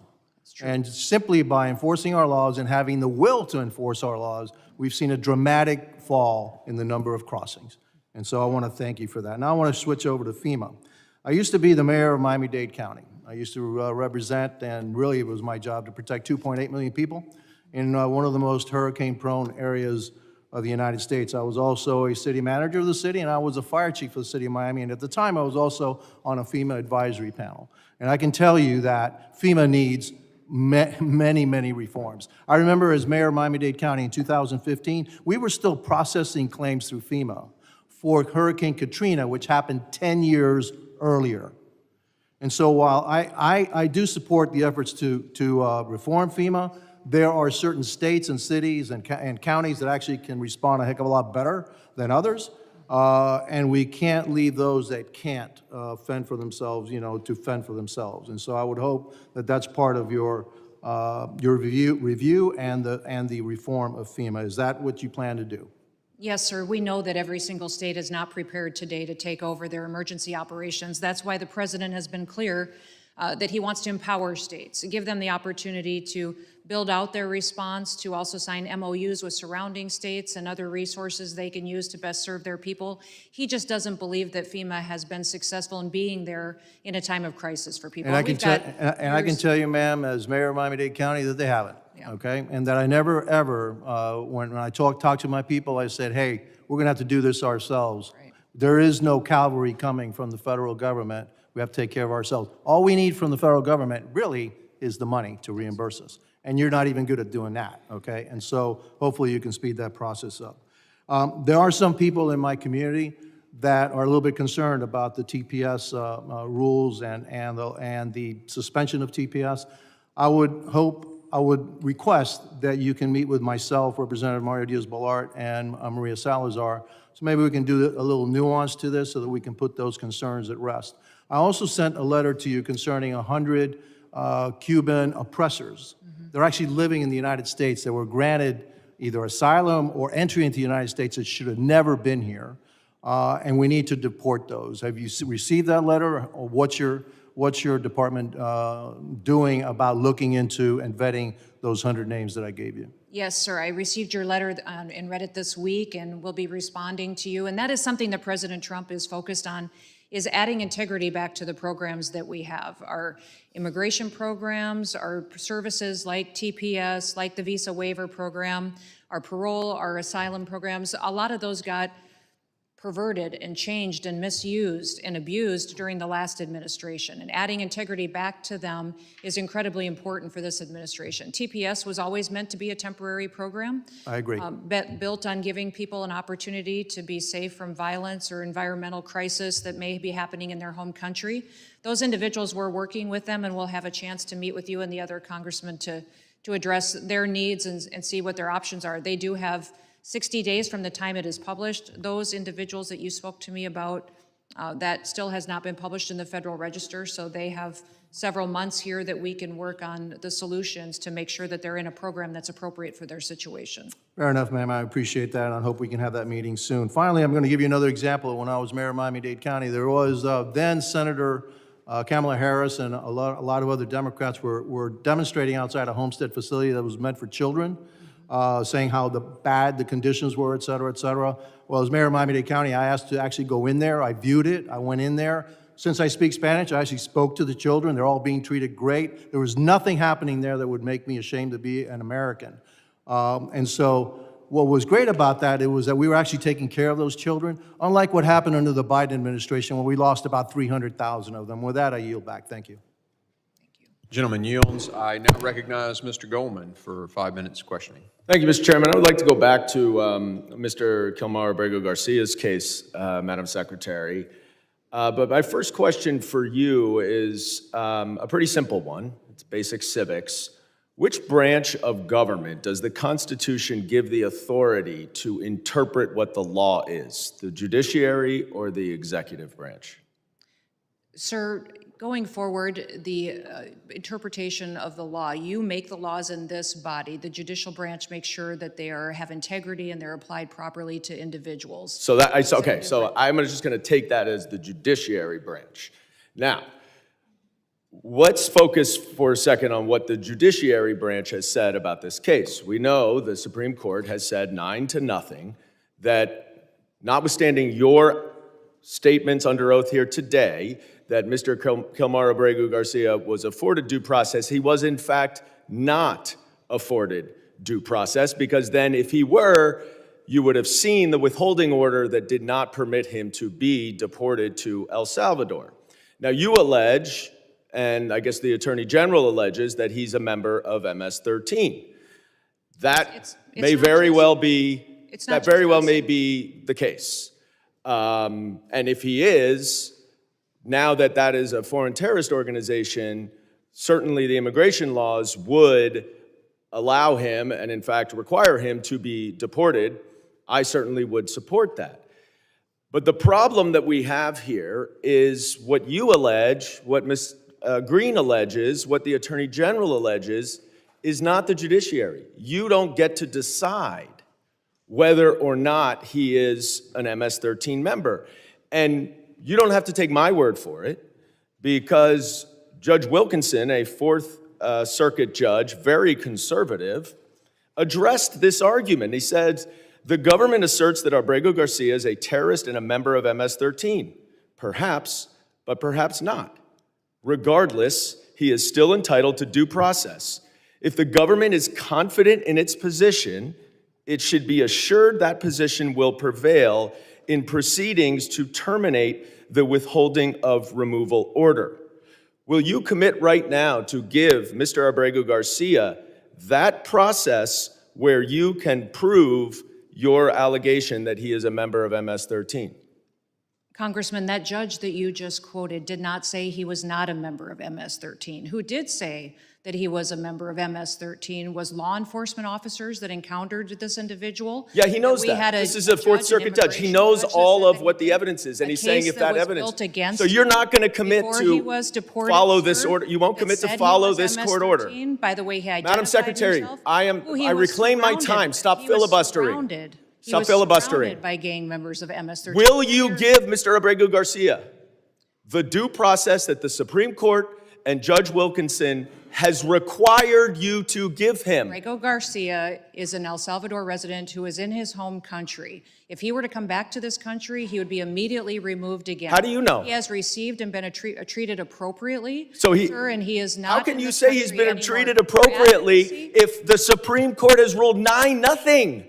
9-0 that he hasn't been treated appropriately. Why is your opinion better We had and two have more authority than the Supreme Court? investigators, 2 judges, an immigration court that all said he was MS-13 and was removed from this country. But you understand, that is you saying that. That is you saying that. That is them saying that. This No, is no, no, no. investigators and law That is enforcement you officers making that in the case they determination. built against him. If you don't The trust our law court enforcement has officers considered all that. and The judge has investigators, considered all that, then Madam who do you Secretary. trust if you And don't if you would be trust judges? quiet, because I'm reclaiming my time, you are not following this court order. But let's focus on the court order, because this opinion also says that to facilitate, which the Supreme Court is requiring, is an active verb. It requires that steps be taken. What steps have you taken to return Mr. Abrego Garcia to allow him to get due process? Abrego Garcia is in his home country. What If he were to come steps back, have your you advocacy- taken? If your continued advocacy for him were to... I'm not advocating for him. Yes, you I'm are. advocating for a Absolutely. court order, Madam You've gone to the Secretary. mat for this The man court who order has terrorized says people that in you traffic must take with human steps beings. to follow the court order. You are here under oath. What steps have you taken to return Mr. Abrego Garcia pursuant to this court order? It's got to be extremely discouraging to be one of your constituents. To see you fight for a terrorist like this and not fight for them is extremely alarming to me. I'm fighting for due process, and that's under the Constitution, Gentleman's and you time should has fight too for due expired. process. The gentleman's time has expired. I now recognize Ms. Green for 5 minutes of questioning. Thank you, Mr. Chairman. The Democrats have spent the last 4 years terrorizing Americans with their open border policies. They flooded our communities with over 13 million illegals from over 170 countries and territories who invaded our borders, raped our women and children, and murdered our own people. It's shocking to hear them to continue to defend cartels, MS-13, and terrorists today.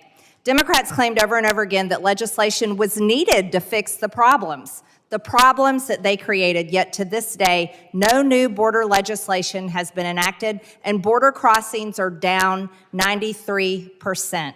It was just reported that according to CBP, only 5 aliens were temporarily released into the United States in all of April. Only 5. This is compared to the 68,000 released in April of 2024 under the Biden administration. Thank you, Secretary Noem, for your great work and your leadership. This is truly saving America. There's nothing Democrats love more than defending the cartels, the criminals, and the rapists, and now we finally have a president in the White House and an administration that defends the American people.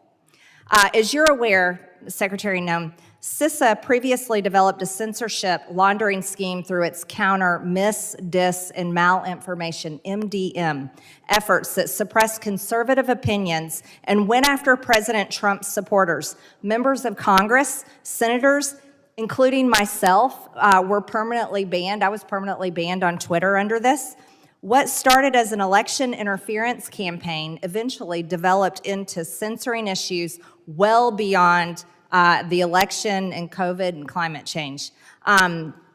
Through their NGO partnerships, tickets were created on posts they thought were misinformation and subsequently sent to social media platforms with recommendations for them to be censored. Would you please provide an update on your efforts to investigate the severity of MDM efforts during the Biden regime, and what steps are you taking to ensure CISA will never again serve as the United States government's Ministry of Truth? Yeah.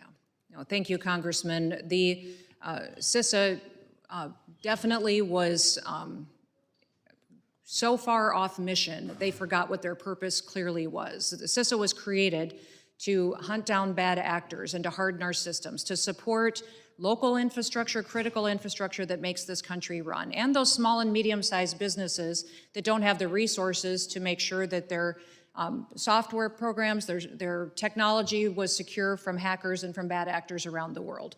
Instead, what they were doing by out there deciding what was truth, what wasn't truth, censoring what people could say, was not their mission whatsoever. And so we have stopped those activities. We have refocused our resources back onto the cybersecurity mission and ensured that CISA is cooperating with our local and state individuals and businesses to make sure that we're truly being proactive at not just hardening our systems, but stopping the attacks that we have from countries that hate us. So the Ministry of Truth, as what CISA was operating before, was wrongful actions that were taken by employees of this administration, the last administration, to go after political targets, to manipulate the information that Americans were receiving, and that has stopped. We have fallen far behind in what we've been able to do as far as cooperating with other intelligence agencies and with those at the state level to make sure that we're being proactive. And that's one thing that we have focused extremely hard on in the last several months, is ensuring that those relationships are built back up, that we're partnering with private businesses to get the support that we need to make sure that we are hardening America's systems, because we're vulnerable to our weakest link. And oftentimes our weakest link is that small business or individual that ties into our largest systems. Yes, thank you. No American should be censored by their government for their political beliefs and their statements. Thank you for that. Also, the Trump administration has committed to reuniting unaccompanied alien children lost or trafficked under the Biden-Harris administration back to their families and guardians. What efforts is DHS taking to ensure that these vulnerable children are safely reunited with their loved ones? Because the Biden administration lost hundreds of thousands of children. Yes, absolutely. We know that there was upwards to over 300,000 children that were lost during the last administration. So President Trump has made it a priority of every cabinet secretary and agency to make sure those children are located, that they are returned to safety. As you know, the refugee program and sponsors were greatly abused under the previous administration, and the Department of HHS is bringing some integrity back to that program and making sure that these children are cared for appropriately, and that someone is watching over them that truly has their best interests at heart, that really truly cares for them as a family member. I would say over 5,000 have been found, and our HSI individuals and law enforcement officers are continuing to identify them. Gentlelady's time has expired. I now recognize Ms. Ramirez for 5 minutes of questioning. Thank you, Chairman. Secretary, it's good to see you. I'm going to go straight to the questions because I have a lot of them. Let me start just following up with Congressman Goldman about judiciary. Do you agree that the judiciary is a co-equal branch of government, and it is your obligation as a member of the executive branch to honor decisions made by the highest court of the land? Yes or no, Secretary? We are abiding by all federal judges' orders, absolutely. So yes, it's a co-equal branch of government. Okay, well, let me ask you a follow-up question to that. Do you agree that Congress is a co-equal branch of government, and it is your obligation as a member of the executive branch to honor legislation and appropriations duly authorized by Congress? Yes or no? Yes, that's why I'm thrilled to work Well, for let me a ask you the president that is follow-up question enforcing here, the because I laws. have a lot of them. Do you agree that Article 1 of the Constitution gives Congress the power of the purse? Yes or no? Yes, it is a duty And do you of believe Congress that, to be let me able ask to you another appropriate follow-up, it's funds. just yes or no. Do you believe you have the power to disregard congressional appropriations and unilaterally repurpose funds that have been duly appropriated by Congress? Yes or no? Ma'am, we are not doing that. So the We are answer to using you is dollars no. as to All how right, they well, were it was a appropriated. yes We're or no, ensuring the Secretary. Let me programs have continue. integrity. Interestingly, you said no. But since you've been Secretary, you have repeatedly disregarded the law. You have illegally impounded funds that Congress appropriated and that your branch of government must implement pursuant to the law. Yet you've closed offices established in law, including the Office for Civil Rights and Civil Liberties, the Office of the Immigration Detention Ombudsman, the Office of the Citizenship and Immigration Services, and you've canceled contracts for programs authorized in law, including shelter and service programs and citizenship and integration grants. You've obstructed and roughed up members of this committee as they attempted to conduct congressional oversight, and then you vilified them. But my question is, if they were so bad, why were they allowed to go in after to conduct oversight? Let me just continue. You redirected funds to terrorize our communities. You created taxpayer-funded political propaganda campaigns to terrorize families and children who don't sleep at night because of the terror of those commercials that you are putting out there. You hold sick, disrespectful press conferences in my state where, let me be clear, you are not welcome. You corruptly used emergency authority to avoid procurement to make Trump's private prison donors richer by directing $45 billion for them to expand ICE detention centers. You defunded work to address real threats to the homeland, all while you pursued college newspaper editors, labor leaders, and even a Harvard scientist who failed to declare frog embryos at the airport. Clearly, we don't have time for all my questions, so I have 13 pages worth of questions that I will be submitting to the record that I expect you and the administration to answer. But here is my final question to you. When you took your oath, did you swear to support and defend the Constitution of the United States of America? Yes or no? Yes, I did. So I find it laughable. You don't behave like someone who takes that oath seriously. And let me tell you why. We don't live in a dictatorship or a monarchy. Trump's will is not the guiding doctrine of this nation, and our country is not a playground for his or your twisted authoritarian fantasies. We are a democracy. We defend the Constitution and we affirm the rule of law. We respect the co-equal branches of government and we uphold our rights, even when we disagree. The foundation of our nation is based on a core set of constitutional rights upon which our prosperity, our pluralism, and our peace depend on it. You, however, have been leading this work for 116 days, and in that time, you have profiled and dehumanized our neighbors. You've betrayed our constitutional commitment to due process. You've deported United States citizens. You've undermined the courts. You've broken the law. You've engaged in corruption, and you've weaponized the immigration system to violate civil rights. As Senator Murphy perfectly stated, your department is out of control, but you're responsible.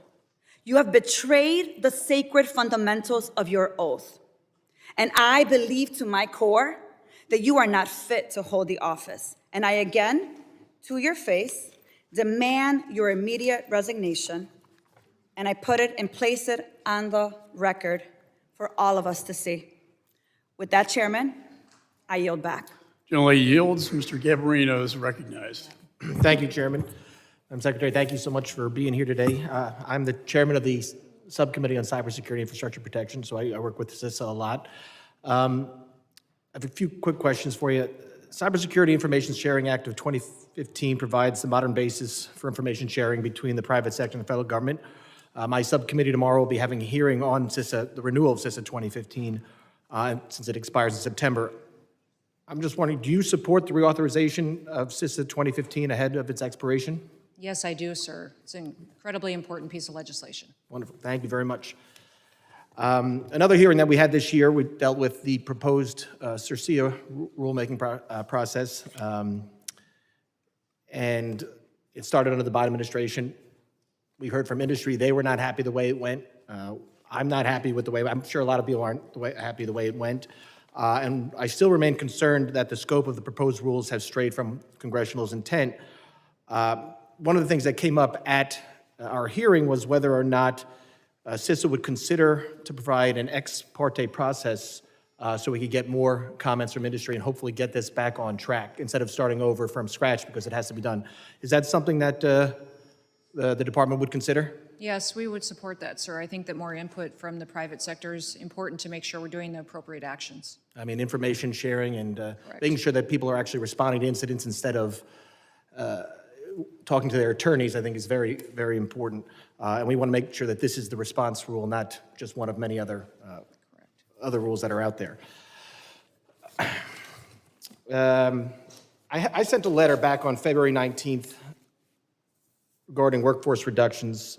It was about CISA staff that was fired and their responsibilities and titles. I've not yet received a response. And given the growing cybersecurity threat landscape and the administration's stated interest, which they have in addressing these threats, I'm concerned that reducing CISA's staff will not help CISA accomplish the mission of protecting cybersecurity, providing cybersecurity to the people that need it, or helping. The letter asks for the number of staff, the responsibilities of those staff, and the impacts on CISA's ability to fulfill its mission. I know you can't provide that answer now, but can I get a commitment to get that response to that letter sometime soon? Absolutely. I appreciate that as well. And I know we're here about the budget, so I do want to ask some questions.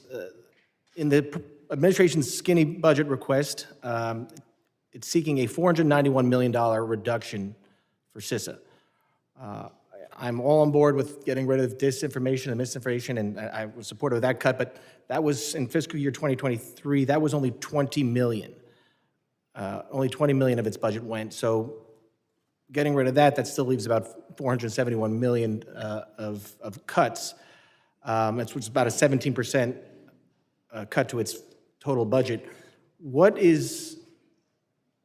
such a large cut? And in addition to that, there was also, I believe, a program request moving $130 million around.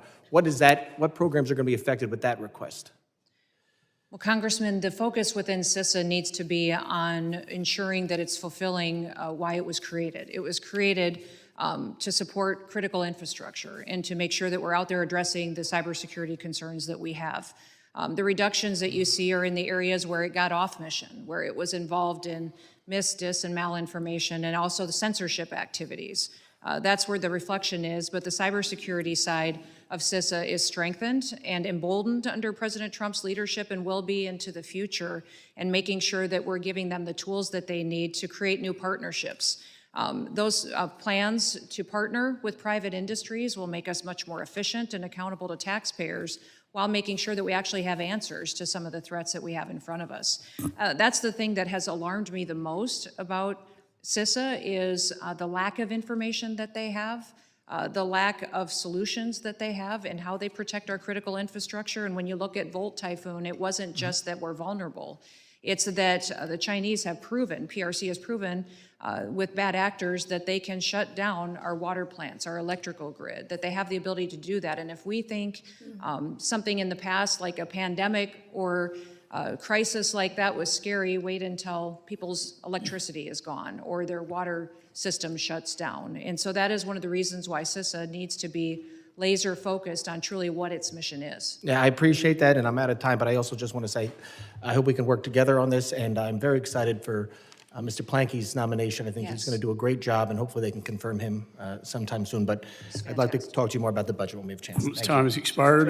Chair recognizes. Mr. Chairman, I'd like to ask unanimous consent to enter for the record an article from the Oversight Project that quotes the Supreme Court case Gojek versus the United States that talks about Congress's power of oversight, stating that no committee of either the House or Senate and no senator and no representative is free on its or his or her own to conduct investigations unless authorized.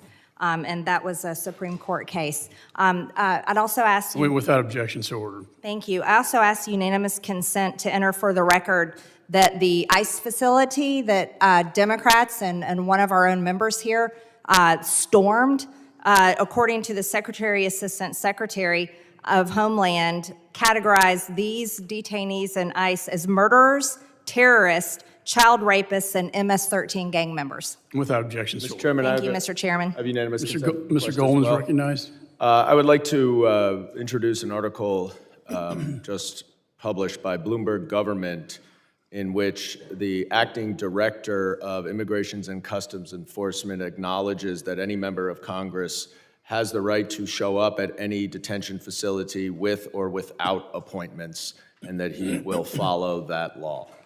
Without objection, so ordered. Mr. Chairman, I have unanimous consent also. Gentleman's recognized. Thank you. I just want to also enter for the record Section 527A of the Department of Homeland Security Appropriations Act of 2024, that it says explicitly that members of Congress have the right to access ICE detention facilities with no prior notice at any time. If I could- Without objection. Thank you. So ordered. Ms. McIver is recognized. Thank you, Mr. Chairman and Ranking Member. A lot has been said, and I expect a lot more will be said about the department's interaction with members of this body when it comes to oversight. But this is not about me. Madam Secretary, it's not every day we have a cabinet member before this committee. As you know, the members of this committee have constitutional oversight responsibility for your department, and there are many things regarding this administration's Homeland Security policies that require our immediate attention. That is the work I am here to do today and every day. Secretary, this committee and the American people deserve answers for the actions of the Department of Homeland Security under this administration and the policies that have been put into place.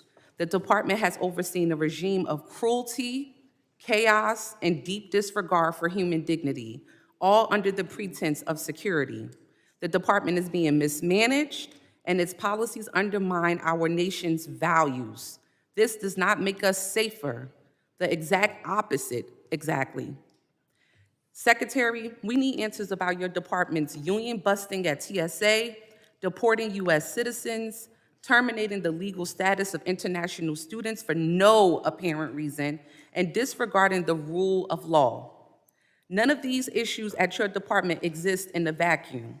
In fact, they are all fundamentally connected to the administration's overarching cruelty.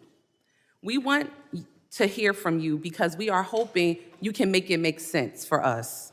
Because with all due respect, we are all trying to understand why in the world this is taking place. In my district and around this nation, countless international students had their visas revoked without due process, without warning, and without any regard for how this would devastate their lives. These are students who came here to learn, to build their futures, and join our workforce, only to have the rug pulled out from under them by this department's actions. How can we expect international students to trust our institutions and contribute to our economy when we treat them like they've done something wrong just because they are here? Are we no longer the home of the American dream? I also want you to understand DHS's impact on our entire workforce. I proudly represent over 1,000 dedicated TSA workers who had the right to unionize. But that right has been stripped away by your department. This is an attack on the people who safeguard our skies and whose dedication we rely on now more than ever. And the destruction doesn't stop there. I represent communities that live in constant fear each and every day. Families too terrified to step outside and send their kids to school, go grocery shopping, or take a trip to the doctor because of the harassment of ICE and Homeland Security. This isn't public safety, it's state-sponsored fear. I understand that this administration believes that it is its business to scare people into submission and act alone with no regard for the law to decide who is worthy to live in this country or not. However, it is this committee's business to make sure your department is held accountable and to get the American people the answers they've been looking for. So, with that, Madam Secretary, I have a few yes or no questions. Do you agree that revoking student visas without notice can cause fear and confusion among international students? Yes or no? Congressman, I do not. Congresswoman, but yes or no? Congresswoman, I do not decide legal status or visa programs for I will students. take The that Department of as, State I'll take does. that as a yes. Do you support restoring full collective bargaining rights for TSA employees, yes or no? Ma'am, currently today, TSA does not have the Yes or ability no? to unionize. Okay, take that as a no. Do you believe that TSA workers should make a livable wage, yes or no? Yes, TSA workers are critically important to Thank our you for security that. Are systems you for our aware, airlines. that recent student visa revocations occur without due process or proper notification? Ma'am, I don't make a determination of status. Yes or The no? Department of State does I'm guessing that. you don't know? Okay. Do you believe that TSA workers have the right to better workplace conditions? Yes, absolutely. Okay, TSA great, thank you for workers are that. incredibly Do you important believe to that our- students should have an opportunity to appeal before their visas are revoked, yes or no? All processes are followed and that are set out as tools. I'm guessing and it's a no. Okay, processes one in more this last question in Congress. 9 seconds. Do you believe that revoking collective bargaining rights for TSA workers affects their morale and job performance, yes or no?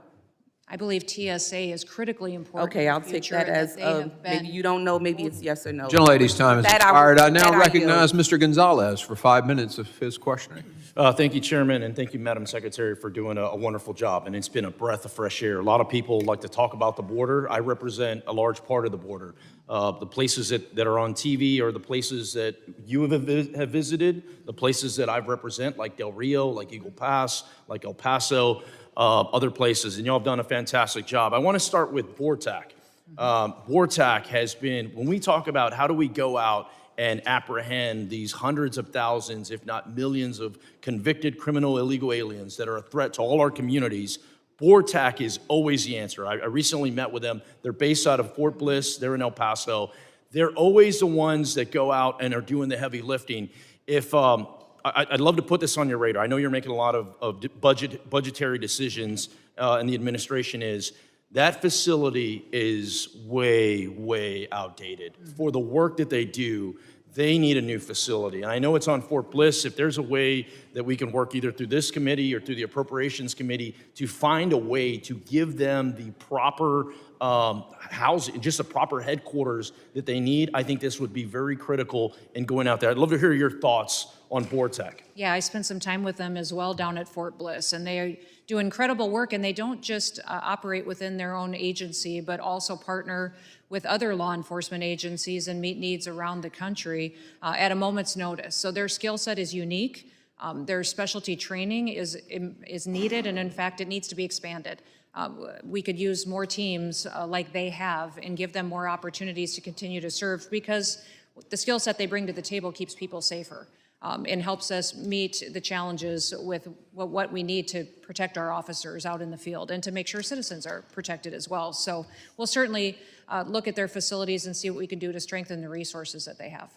Thank you for that. They're just doing incredible work. Once again, every time there's a problem solved, BORTAC has a role to play, whether it's, on the back, the intelligence piece to it, helping with some of these task forces, or actually going out and apprehending folks. On that note, Uvalde is in my district. We had, a couple of years ago, we had one of the worst school shootings in history, certainly in Texas's history. And, it was BORTAC that neutralized that shooter. And so I want to talk about school safety a little bit. You've got children, you've got grandchildren, I've got children. That's one thing that I think can bring us all together, is just the safety of our children. And one area that I think goes unlooked is the Secret Service's role. As I've dived into school safety, Secret Service is at the heart of a lot of these solutions. And nobody thinks it in that manner. I'd love to get your thoughts. When it comes to school safety, what role do you think the Secret Service is currently playing, or can it play in helping solve some of these problems?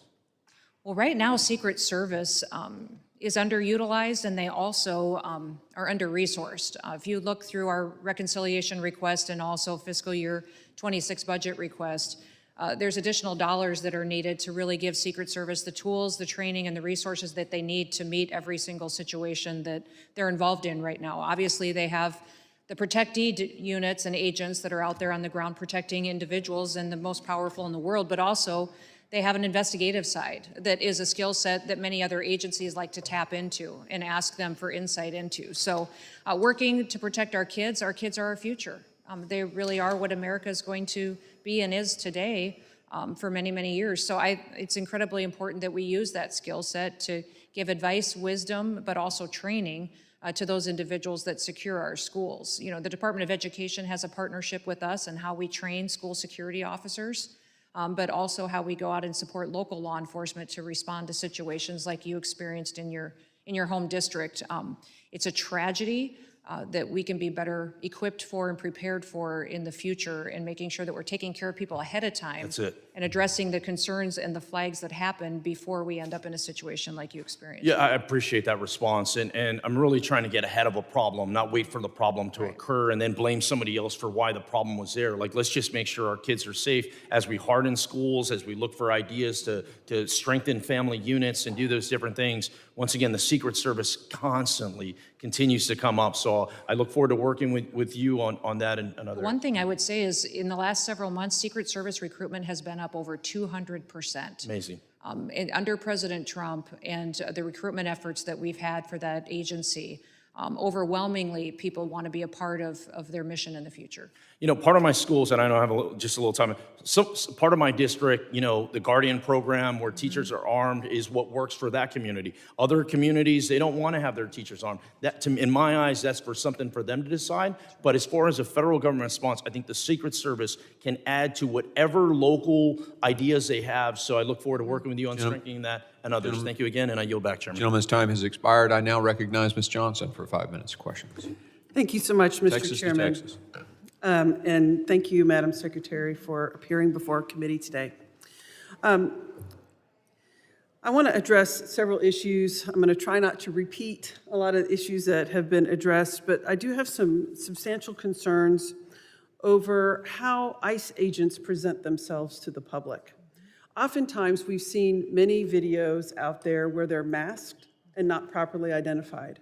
I have a lot of real personal concern about that. I just put myself in the situation of that woman from Tufts, for example. You're just walking down the street, and all of a sudden, out of nowhere, 3 masked men, not properly identified, attack you and try to take you away. I find that to be reprehensible and not the values of this country. What steps are you taking to make sure that your ICE agents are not masked and properly identified when they approach someone? Well, ICE agents always identify themselves to individuals that they're encountering or that they're working with. What I would say as far as if they are wearing something over their faces, it's oftentimes because that agent has been involved in undercover operations or needs to be able to continue the investigative work that they do on a day-to-day basis. But don't you think, Madam Secretary, that people have a right to see whoever's trying to apprehend them? I think it's creating this unrealistic vigilante system. And are you aware that your materials, ICE agents, jackets and the sorts, are available on Etsy for $20? Anybody can do that, throw a mask on, and run around and terrorizing people of color without any regard for the law, without any regard, because your agency does not have proper protocols to make sure their agents are clearly identified and marked when they're executing their jobs. Our agents do identify themselves. They verbally do that, and then also by the clothing that they're wearing. And if they do have something that is covering some of their facial features, it's for their investigative work or their undercover work that they do as a part of their job duties as well. What I would say is that it is important that we follow the procedures and protocols for every encounter that we have, and they have done that in every situation to the best of my knowledge. I would suggest that your protocols need to be revised, because I don't think it's reasonable for masked men to be apprehending people on the streets. I think that instills a lot of fear. It doesn't instill security in the process. And in states like Texas, that is open carry, when any jackadoo can be walking around with a gun. I think some tragic circumstances are at bay. I'd like to switch gears to due process. I have a lot of concerns about the lack of due process that your agency has been affording people in this country. In Texas, for example, you had rounded up 171 individuals, were preparing to deport them, and it wasn't until the Supreme Court issued an opinion that that was unconstitutional and that their due process rights were being violated did your agency actually stop and adhere to the Supreme Court's opinion.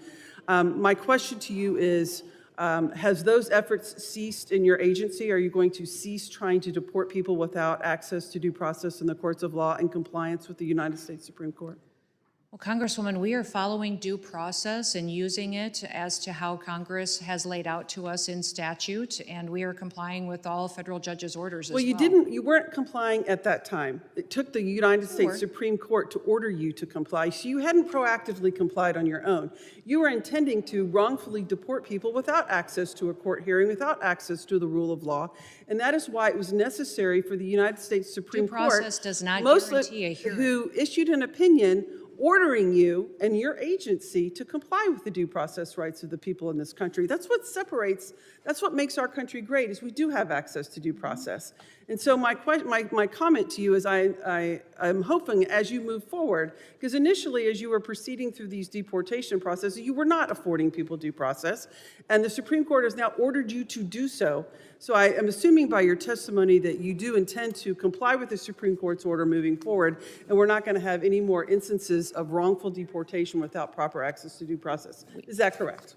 We are following federal judges' orders, and we are complying with due process procedures as they are laid out, as Congress has given us those tools to do that. Thank you, Madam Secretary. I have one other question about FEMA. I'm very concerned about the destruction of FEMA. You know, Texas is a state that has a lot of hurricanes, tornadoes, and natural disasters.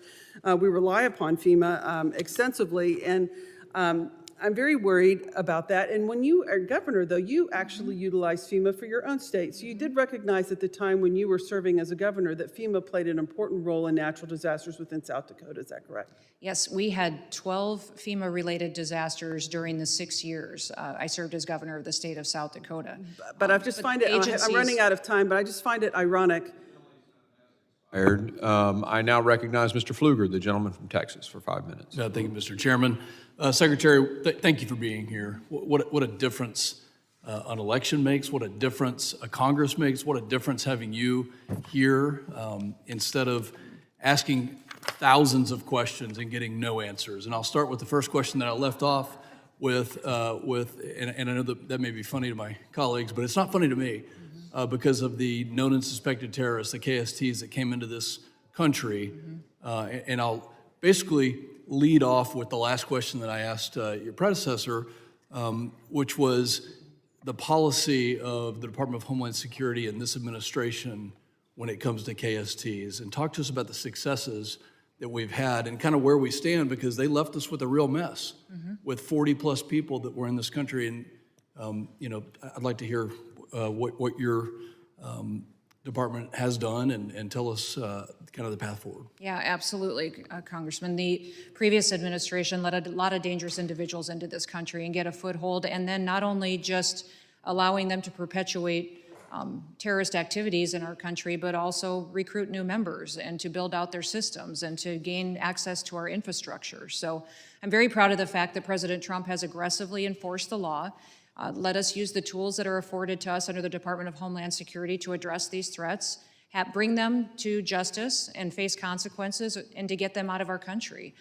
So he has removed over 250 known terrorists, suspected terrorists on the watch list, thousands and thousands of individuals that were affiliated with them, but also individuals that committed crimes that are members of MS-13, Tren de Aragua, but also cartels and their members and affiliates in this country. So overwhelmingly, the safety of our communities is in a much better spot than it was just 6 short months ago. And even the message that President Trump has been bold enough to send around the world.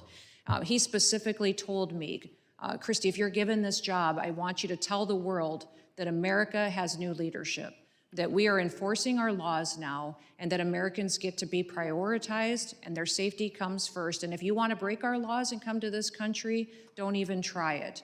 And that has sent an overwhelming message to the world that they're adhering to. That's one of the reasons you see less encounters at the border, is because people are staying home in their home countries because now they know we follow our laws. The Mexican president and her team told me that they believe they've stopped over 600,000 people in Mexico before they even reached our border because they got the message they could no longer cross into the United States. So we don't even know the hundreds of thousands of people that simply were in the process and turned around because President Trump has been very vocal at sending the message to the world, don't come here if you want to break our laws and victimize our people.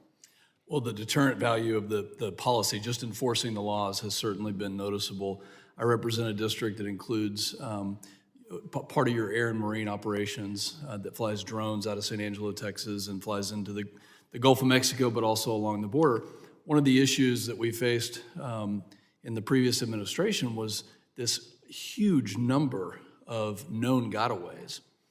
Talk to us about the coordination with the state and local level. I also represent a piece of Fort Cavazos, and we have military personnel who have a designated area along the border. How is that process working for deterrence, but also to ensure there are no gotaways like we had? Well, there are known gotaways, and then there's probably hundreds of thousands, if not millions of people that we don't necessarily know how many of them are in this country. That because we had Border Patrol and assets and Coast Guard and ICE agents diverted into processing paperwork and facilitating illegal entry into our country, they weren't doing their security operations. They weren't allowed to do their jobs.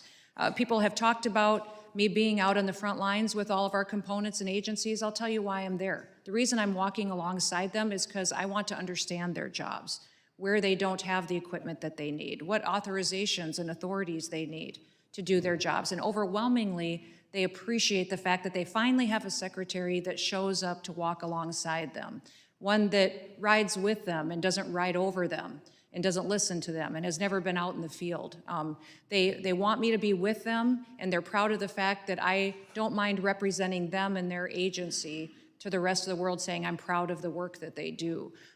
We have a lot of gotaways. We also have some we don't even know that are in this country yet, and that's probably what keeps me up at night the most, is the fact that we don't really know the dangerous individuals that may be in this country that we have to get out before something happens that jeopardizes our national security. Secretary, thank you for being here and for your service. Our country is safer having you at the helm. And Mr. Chairman, yield back. Gentleman's time has expired. I now recognize Mr. Hernandez for 5 minutes of questioning. Thank you, Mr. Chairman. Madam Secretary, hi. I represent Puerto Rico in Congress, and although we may disagree as to how, I do agree that disaster response in this country needs to be reimagined and made more effective. And I sincerely look forward to and hope to be a constructive partner in that respect. You know, nearly 8 years after Hurricane Maria struck the island, we have around $27 billion that have been obligated for Puerto Rico, yet only $4.4 billion have been dispersed.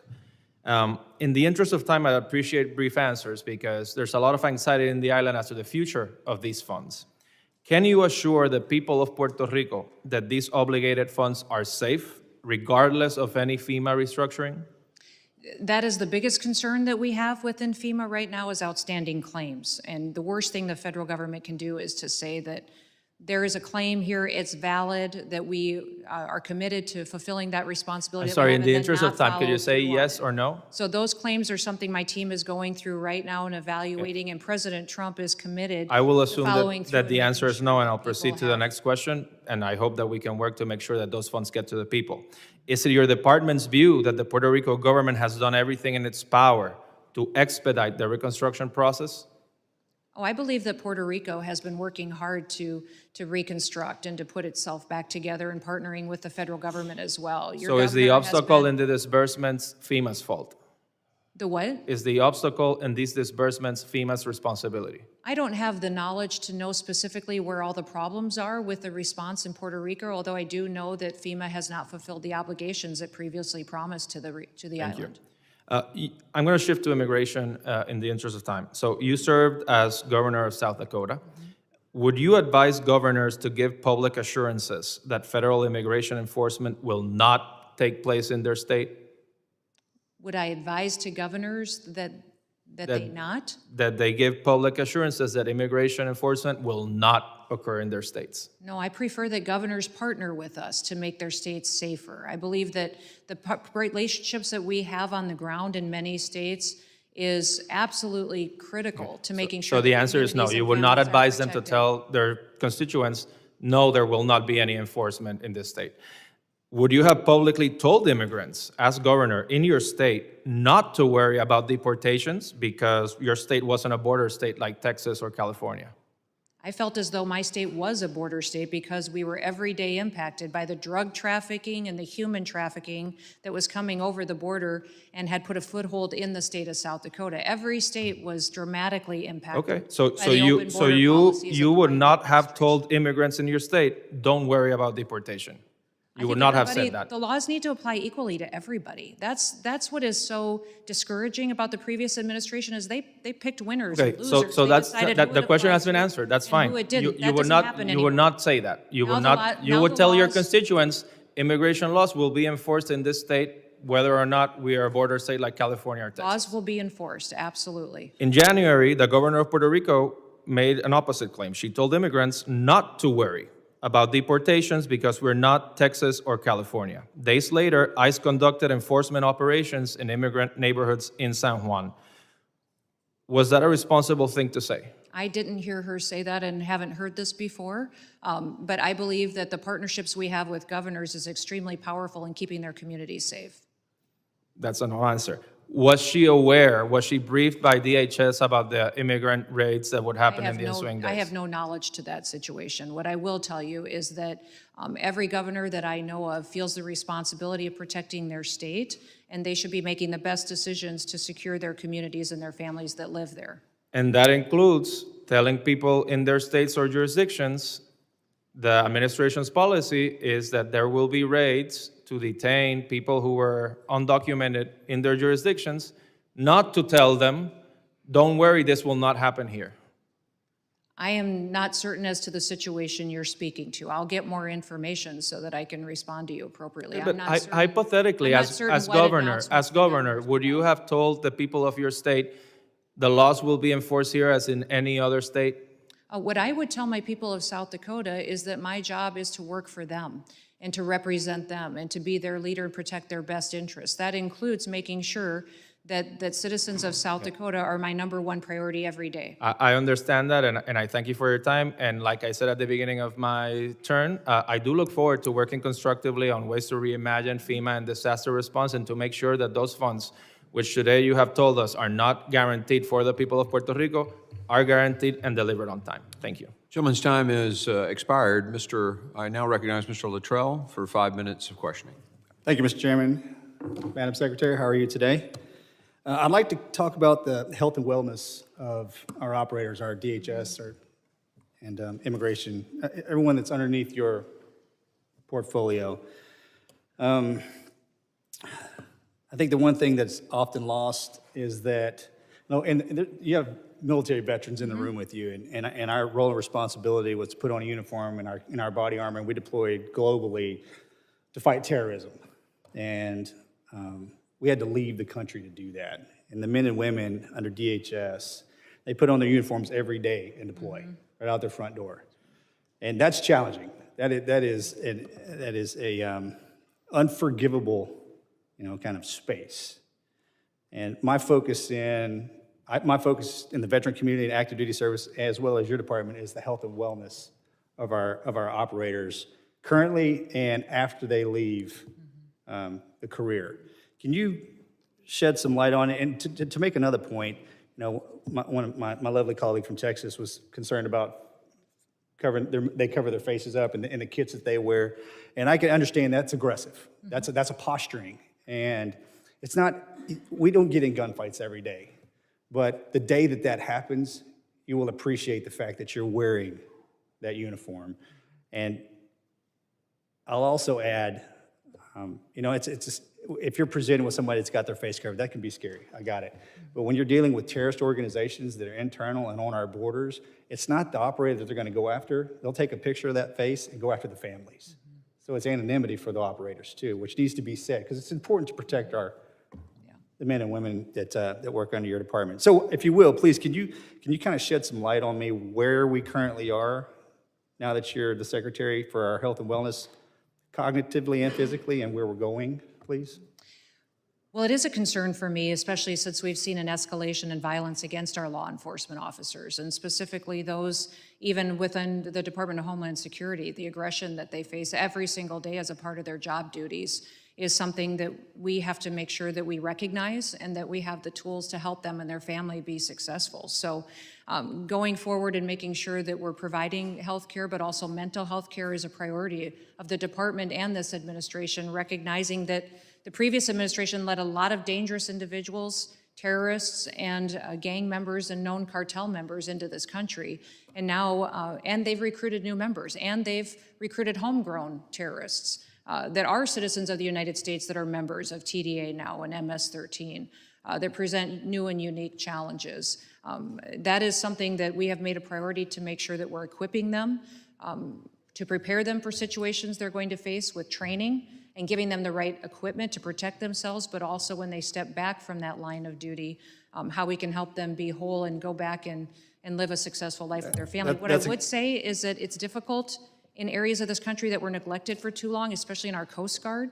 They're often very remote and isolated. They don't have access to specialty care, to mental health care, and it's my commitment to all of our departments and components in the Coast Guard that I get them that kind of care where they're located, because sometimes where they're stationed is not an area where that is available to them readily. Yes, ma'am. And my office, and myself included, look forward to working with you and your team on this. I'd hate for that to be lost in translation as hard as Coast Guard, Coast Guard, Secret Service, our agents, as hard as they work, it's not, and I can't say I disagree, but it's just something that's happening. We don't do baseline assessments on these operators, which we should absolutely do. We should track the health and wellness from start to finish. And then when we hand them off back to their families, hey, we have the in comfort knowing that they're going to be fine once they move on to the next chapter of their life. So I look forward to further conversations with you and your team. Thank you very much, Mr. Chairman. I yield back.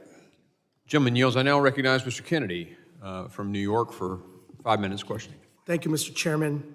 Secretary Noem, thank you for your time before this committee.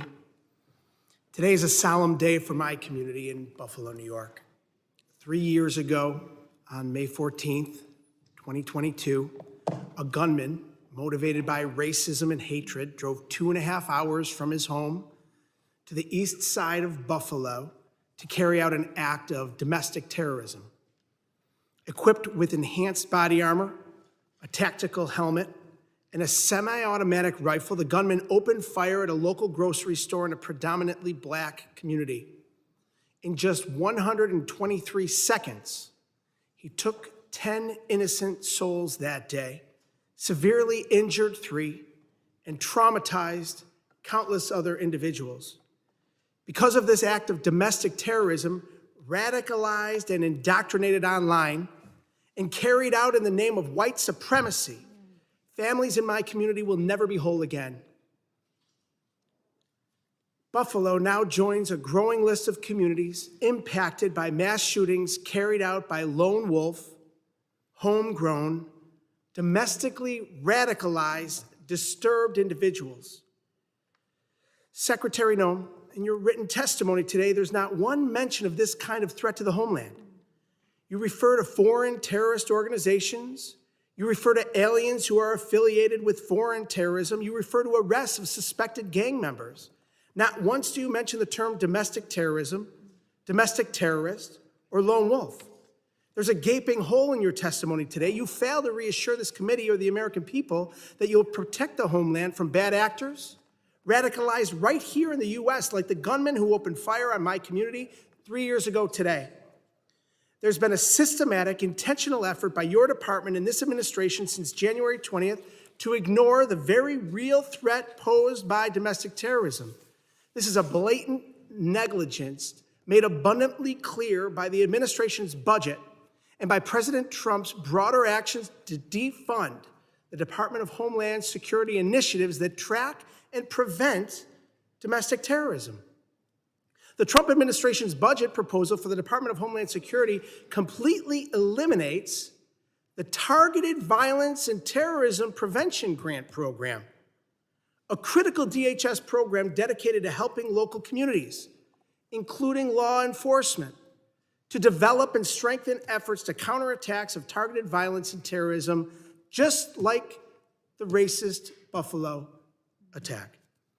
This exact grant program awarded nearly $1 million in the aftermath of the 514 shooting in Western New York to help close research gaps about the radicalization of domestic terrorists, develop violence prevention modules, and improve bystander intervention.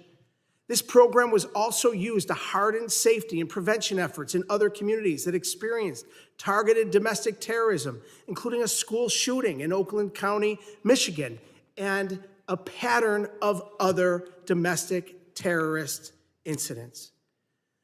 The budget proposal you're defending today justifies the elimination of this funding by arguing it was, quote, weaponized to target Americans exercising their First Amendment rights, end quote. If the suggestion that an act of domestic terrorism, which took the lives of 10 innocent people and forever changed my community, qualifies as protected First Amendment speech, then explain that to the families of the victims who were killed that day. Under this administration, we have a Department of Homeland Security that is making excuses for domestic terrorists under the guise of free speech and insulting communities like mine, especially on a day like today, as we mark the anniversary of unimaginable violence and loss. We can do better, and we must do better. With that, Mr. Chairman, I yield back. Gentleman yields. I now recognize the gentleman from Alabama, Mr. Strong, for 5 minutes. Thank you, Mr. Chairman. Secretary Noem, thank you for aiding President Trump in securing our border after years of negligence and mismanagement. No new laws were needed. New leadership was the only piece of the puzzle missing. I'd also like to thank the hardworking men and women of DHS for their tireless dedication to safeguarding our nation. Last week, I spoke to the FBI Director Patel about a recent visit he had to Huntsville, Alabama, and Redstone Arsenal. We discussed the cost-effective location, distinct partnership opportunities, high quality of life for personnel, the remarkable talent pool, and available room to grow. As you may know, I'm proud to host HSI XCOM South and the National Academy for Advanced Training and Leadership in my district, along with many companies and organizations that support DHS. I'd like to invite you to come see for yourself the phenomenal work occurring in North Alabama. Secretary Noem, I'm curious, are there plans to move DHS personnel and programs out of the Beltway and closer to the citizens they serve? Well, thank you for the question, Congressman. Currently, there aren't plans to move agencies or components outside of their offices, although we do believe that we need to be accountable to taxpayers and are evaluating every single mission set that each agency is tasked with and the individuals, how they are fulfilling it. So that is areas where you'll see reflected in our reconciliation ask and in our fiscal year 26 budget request. That reflects where those needs are, but also our ability to reprogram dollars that where the department got off mission and was perpetuating activities that were not a part of Homeland Security's reason for why it was created.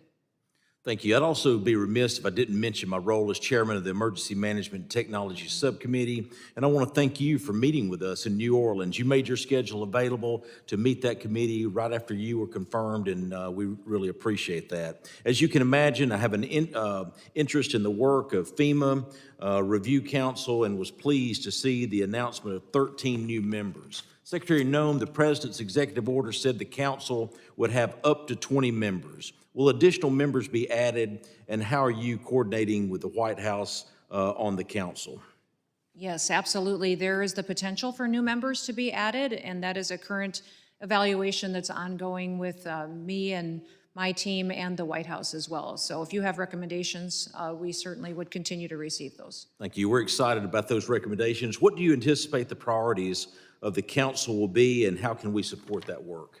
Well, the priorities of the council is to evaluate FEMA as it stands today and how it can better be reformed and replaced to respond to people's needs in a time of crisis. What we can do to strengthen states, to give them more tools and resources to take care of their people and empower them to make decisions in in a critical response period. Many times you've seen over the years where the federal government has not shown up when they were expected to, and then even after a crisis was over, had committed to being there to help people restructure and to rebuild, and never followed through on it. We still have claims outstanding in FEMA from Hurricane Katrina, wildfire claims from out west that are 10 years old, where people said, we have this claim, this lost, FEMA committed to pay it and still has not followed through on that. We saw political targeting that happened in North Carolina, where individuals within FEMA decided who could get help and who didn't get help. So that needs to end, and this needs some integrity to it, and making sure the federal government's there for support, but the states are empowered to do the emergency response is very important to President Trump. That support was determined based on the political sign they had in the front yards of their home. That is correct. And that's totally unacceptable. Switching gears, I'd also like to highlight the great work of CISA to protect our infrastructure and mass gathering events.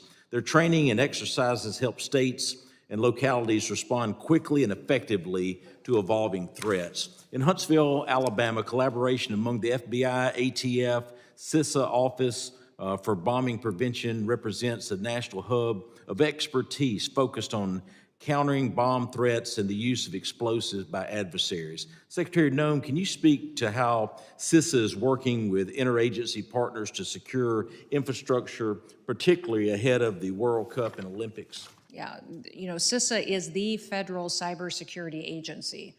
It is the priority point for all agencies to interact with and their connections to state and local governments. And many times CISA got siloed, and our CIA, FBI, intelligence agencies were siloed and not sharing information. So we're building out a cooperation that has never existed before, and where we're bringing them to the table, sharing information that we may have as far as vulnerabilities, but also in how we can partner with private industry. The fact of the matter is that's a resource that was neglected for much too long. And so bringing private industry to the table to tell us and help us go out there and find those bad actors. Oftentimes they know, but they don't have a protection of letting us know without some kind of liability that they expose themselves to. So we're committed to building those kinds of partnerships so that they can flag threats to us without worried about retribution from those bad actors into their own companies. Secretary Noem, it's an honor to have you before us today. We'll see you in Alabama soon. Mr. Chairman, I yield back. Thank you. The chair now recognizes the gentlelady from New Jersey, Ms. Poe. Thank you, Mr. Chairman. Madam Secretary, good afternoon. I wish we could have heard from you before ramming through a $70 billion reconciliation bill. But nevertheless, I'm really happy that, and glad that we have a chance to speak with you today. Like many of my colleagues, I am deeply concerned that your department is blatantly ignoring our laws. The law is very, very clear. Members of Congress can show up unannounced to facilities, and ICE must accommodate a tour of their detention centers. The fact that your spokesperson suggested arresting members of Congress who were given a tour of the facility is disturbing and certainly dangerous. We will not accept threats or intimidation by anyone at your department or across the administration for exercising our constitutional oversight authority. Now, let me just refer now to my questions. The Trump administration's funding freeze has created chaos and unpredictability for state and local governments to respond to threats. Reportedly, $100 billion has been canceled or is being unlawfully withheld. You stated today that we are a nation of laws, yet you are actually violating the law. In our recent markup, I offered an amendment to prohibit DHS from delaying or withholding FEMA grant funding. Unfortunately, it was rejected by my GOP colleagues. As my district ramps up for the World Cup, our first responders and municipalities require resources today. By delaying and withholding grants like the Homeland Security Grant Program, you do not just create uncertainty, you undermine the ability of state and local governments to begin security planning for one of the world's largest sporting events. Right now, you are a month behind issuing guidance on this critical funding. Similarly, guidance has not been issued for the nonprofit Grant Security Program, which protects synagogues, churches, and mosques from threats. These delays harm our national security. Madam Secretary, when does your department plan for the Homeland Security Grant Program and the nonprofit Security Grant Program funding to be made available? Congresswoman, every grant under the Department of Homeland Security is being evaluated to make sure that it's following statute as required by Congress as to how it should be allocated and obligated to local states and communities. So as many of those grants were paused and evaluated, you've seen that they've been continued and put out, but if they were misappropriated into things that were off of the guidance of how the grant should be utilized, then it was changed. But these grants that have been obligated and should go forward have been continued. Thank you, thank you. Let me just real quickly, because I know our time is it's nearing to a close. As you know, New Jersey is one of 11 American citizens that will, cities, that will host the FIFA World Cup matches next year. The final match will be held in my district in New Jersey. There will be tens of thousands of spectators at the final match and hundreds of thousands more attending Fan Fest throughout the northern New Jersey area. The World Cup is a time of international competition and celebration, but I worry about the chilling effect of the Trump administration's anti-immigrant rhetoric and America's ability to serve as a welcoming host. To add, the Trump administration is looking to reinstate and expand a travel ban targeting 43 countries for restrictions on entering the United States.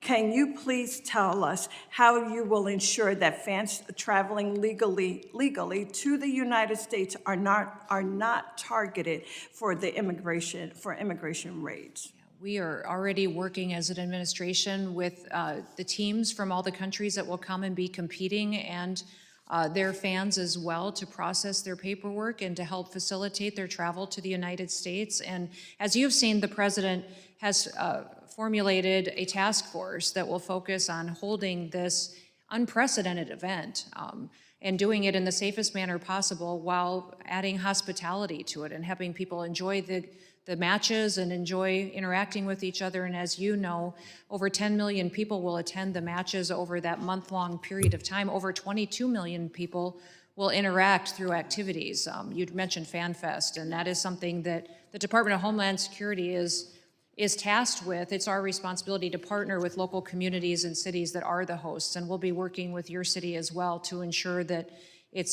we're prepared for it, that we have the needs met, and that we are doing all that we can to secure each location. Thank you. I look forward to working with you in that regard. Thank you very much. Thank you, Mr. Chairman. I yield back. The chair now recognizes the gentleman from Oklahoma, Mr. Brukeen. Thank you, Mr. Chairman. Madam Secretary, it is so nice to see chaos and confusion and lawlessness being replaced by law and order. Thankful to you serving on this administration and implementing common sense. I don't know today that it was discussed, and if it has been, I missed it. The Colombian entity that was picked up in the last several days in Houston, convicted of murder that came across the border during the Biden administration, 21-year murder conviction sentence, and the very same ICE agents that were shoved and yelled and cursed at are the same ICE agents that are responsible for detaining and picking up this individual that was in the streets of Texas. You said earlier today in your testimony, discussing what happened in the last several days with colleagues even on this committee on the Democrat side, trying to go to a detention center. This is the same type of place, Delaney Hall, where you would find murderers and rapists, and like this Colombian entity, convicted of murder and is now in your custody. It's just madness that lawlessness is being perpetrated by even members of Congress. I want to switch gears. FEMA. There is great excitement, even as I'm talking to officials in Oklahoma who would love the opportunity to be able to make sure that the decisions for efficient use of taxpayer monies are implemented on the state level, knowing that the dollars will go farther, and knowing that you all, as you're discussing block granting, can you elaborate on current conditions, current status?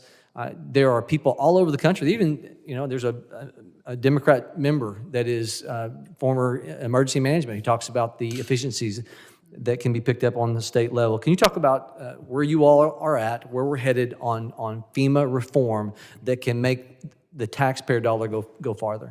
Yeah, we've got some incredible work ahead of us to do on FEMA and our response as a federal government and how we support states in this. And there's certainly a lot of people weighing in. We've got members of Congress on the House and the Senate side that have bills and legislation that they want to propose, but also I think it's important to have governors at the table because they're the ones who lead the response many times and know where the downfalls are. In many cases, there's hardworking FEMA employees that do their very best to deliver for those individuals in those communities. But what's happened in the past is that even under the previous administration, some of those FEMA employees were given the opportunity to not respond to a disaster if they didn't want to or if it wasn't convenient. And so recognizing the importance of this agency and prioritizing it and making sure it's there to support the local response is incredibly important to the success for those families that get impacted by unprecedented events. So we're taking input.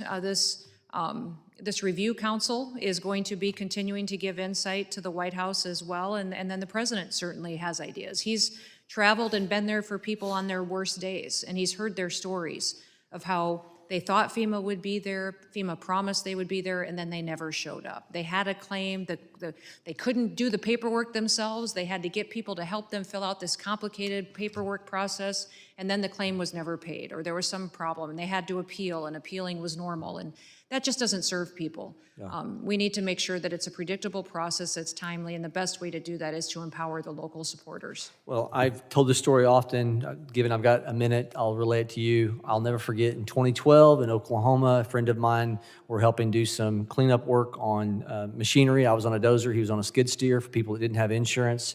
Little rural area, required to push things into vegetative and non-vegetative brush piles. I'm on a dozer. And watched, I come from the dirt works world, and I watched us not be able to light on fire in a rural area that every rancher, from your background, does on an everyday basis when they're cleaning up their property. We had to, at state, local, and federal expense, reimbursed, bring in 18-wheelers with half rounds, take an excavator, track hoe to load that non-vegetative timber in the back of that, haul it off ground somewhere to bury it with another dozer or a track hoe. Between the trucking, the dozer, the excavator, 4 times the cost because, and I ran as a state senator, a new law trying to get state control of that, and we could not get agency heads in Oklahoma to agree because they were concerned we would lose FEMA reimbursement if we had state control over it. Loss of efficiency. Grateful to you all for your leadership, common sense, returning, not chaos, which was the former state before you got in this position. Thank you. The chair now recognizes the gentleman from Arizona, Mr. Crane, for 5 minutes. I want to thank you, Ms. Noem, for coming here today and giving us your testimony. I also want to thank you for the amazing work that yourself and everybody at Homeland Security have done to not only secure our border within just a couple weeks, but also to start deporting folks that aren't supposed to be here in the first place. Secretary Noem, I'm very concerned about the behavior of one of my colleagues on this very committee, who we saw assaulting both verbally and physically federal law enforcement officers just last week on national television. Ms. Noem, what kind of message do you think it sends to the country and radical political agitators that she sits here today, not being charged for a crime, to participate in today's hearing? Well, Congressman, I believe that what you saw last Friday at Delaney Hall was not oversight. I believe that it was breaking into a federal facility and assaulting law enforcement officers. This Congresswoman was surrounded by people who were criminals that were taking criminal actions. And so we need to be honest about what happened there. And we also need to talk about the fact that we have always facilitated visits and tours of federal facilities. We would continue to do that as well. And we would encourage that they work with us to do that in the future rather than to do the unprecedented destructive actions that the Congresswoman and her colleagues engaged in last Friday. Ms. Noem, do you think her presence here today emboldens others to behave in the very same way? I think it would be sad if that's the testimony of what happened last Friday that gets perpetuated. I was shocked when I watched it and saw it, and was extremely discouraged to see that the colleagues that surround those three defend them.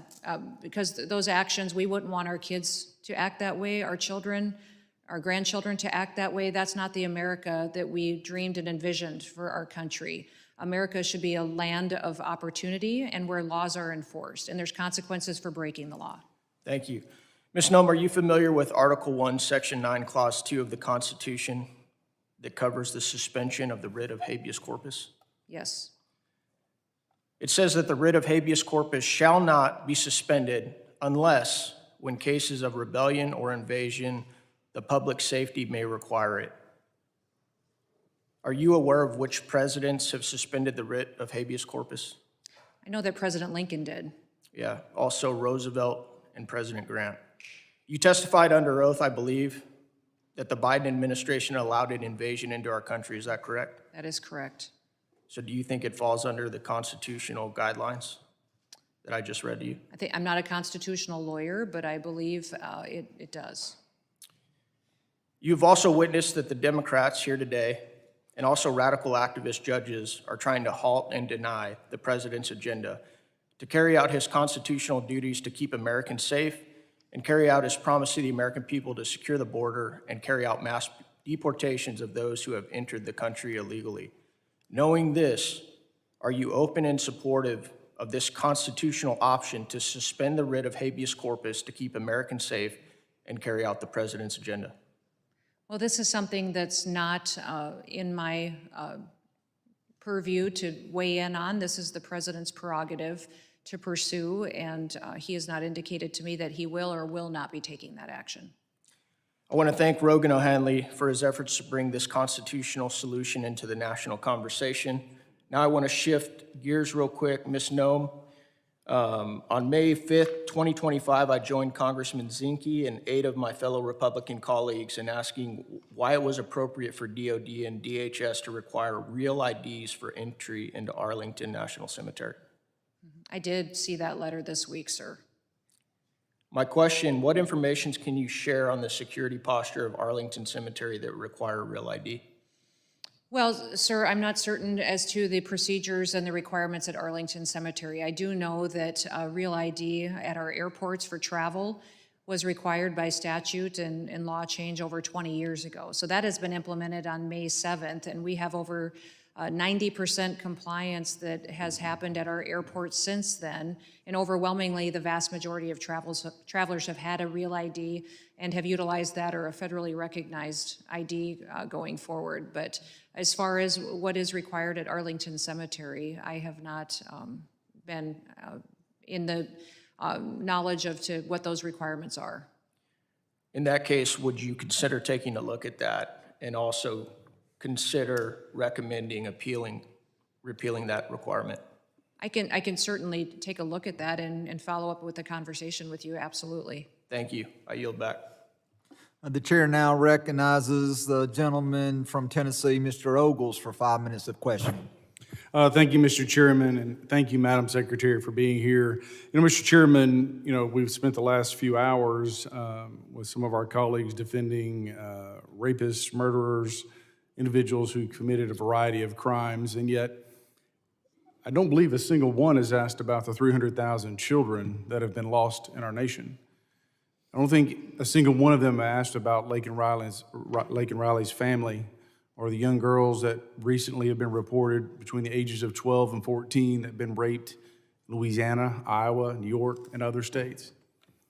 And so as we sit here and have this conversation, let's level set about who we're really talking about. We're talking about criminals and thugs. And so let's get back to the reality of who these people are, and not to mention the fact that if they come here illegally, their first action when they come into this country is in fact a criminal act. Now, Madam Secretary, we've heard a lot of misinformation and rapid fire. Let's see if we can't set the record straight on a few things. When it comes to detention centers and oversight provided to Congress, does that oversight provision allow members of Congress to break into detention centers? No, sir, I don't believe. Does that oversight authority give members of Congress the right to assault members of law enforcement? No, sir. Madam Secretary, is assaulting a member of law enforcement a crime? Yes. I would urge, Mr. Chairman, that this committee look into anyone in Congress who has assaulted a member of law enforcement and the respective actions be taken as necessary, looking at the totality of the circumstances. In regards to FEMA, it is my understanding, you can correct me if I'm wrong, upon taking the helm, you discovered that there were a variety of unpaid claims, some of those going back 10 to 20 years. Absolutely. It's also my understanding that under the vision of President Donald Trump and your leadership, you plan to change the response time from 10 to 20 years to 6 months. That is true.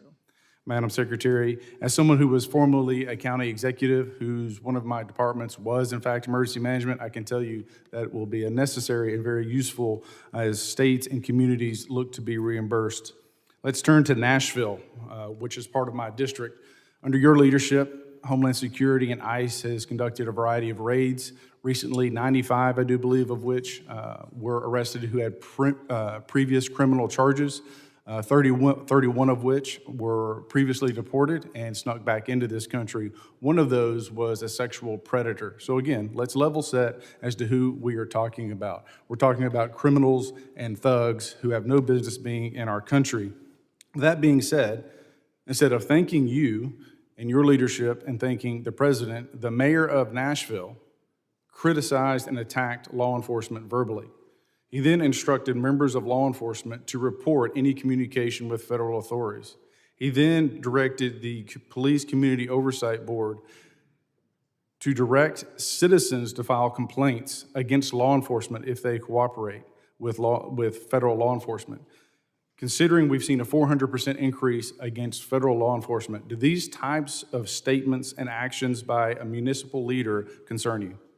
Yes, absolutely. They perpetuate the violence against law enforcement officers. And what happens many times then is that our agents within the Department of Homeland Security go into situations with no backup, with no local response of people who know the communities, know the routes, the roads, or the needs to emergency services that may be there. So it absolutely makes them much more vulnerable to a situation to which their lives could be in jeopardy. Yes, ma'am, and if a municipal leader is found to be aiding and abetting illegal immigrants to evade federal law enforcement, would that be a criminal act? Yes, I believe it would, sir. And if elected officials impede ICE or Homeland Security in doing their job and pursuing illegal immigrants, would that be a criminal act? I believe so. Madam Secretary and Mr. Chairman, I will be asking the Committee of Homeland Security and Judiciary to be looking into the mayor of Nashville and any collusion or impeding of federal authorities and conducting their work in the city of Nashville. I would also encourage this committee and judiciary to look at other leaders, municipal leaders across the country, as they obstruct this administration, this Madam Secretary and her employees in doing their constitutional job, which is uphold the rule of law. Madam Secretary, I thank you and I yield back. Is the gentleman trying to offer a motion or what?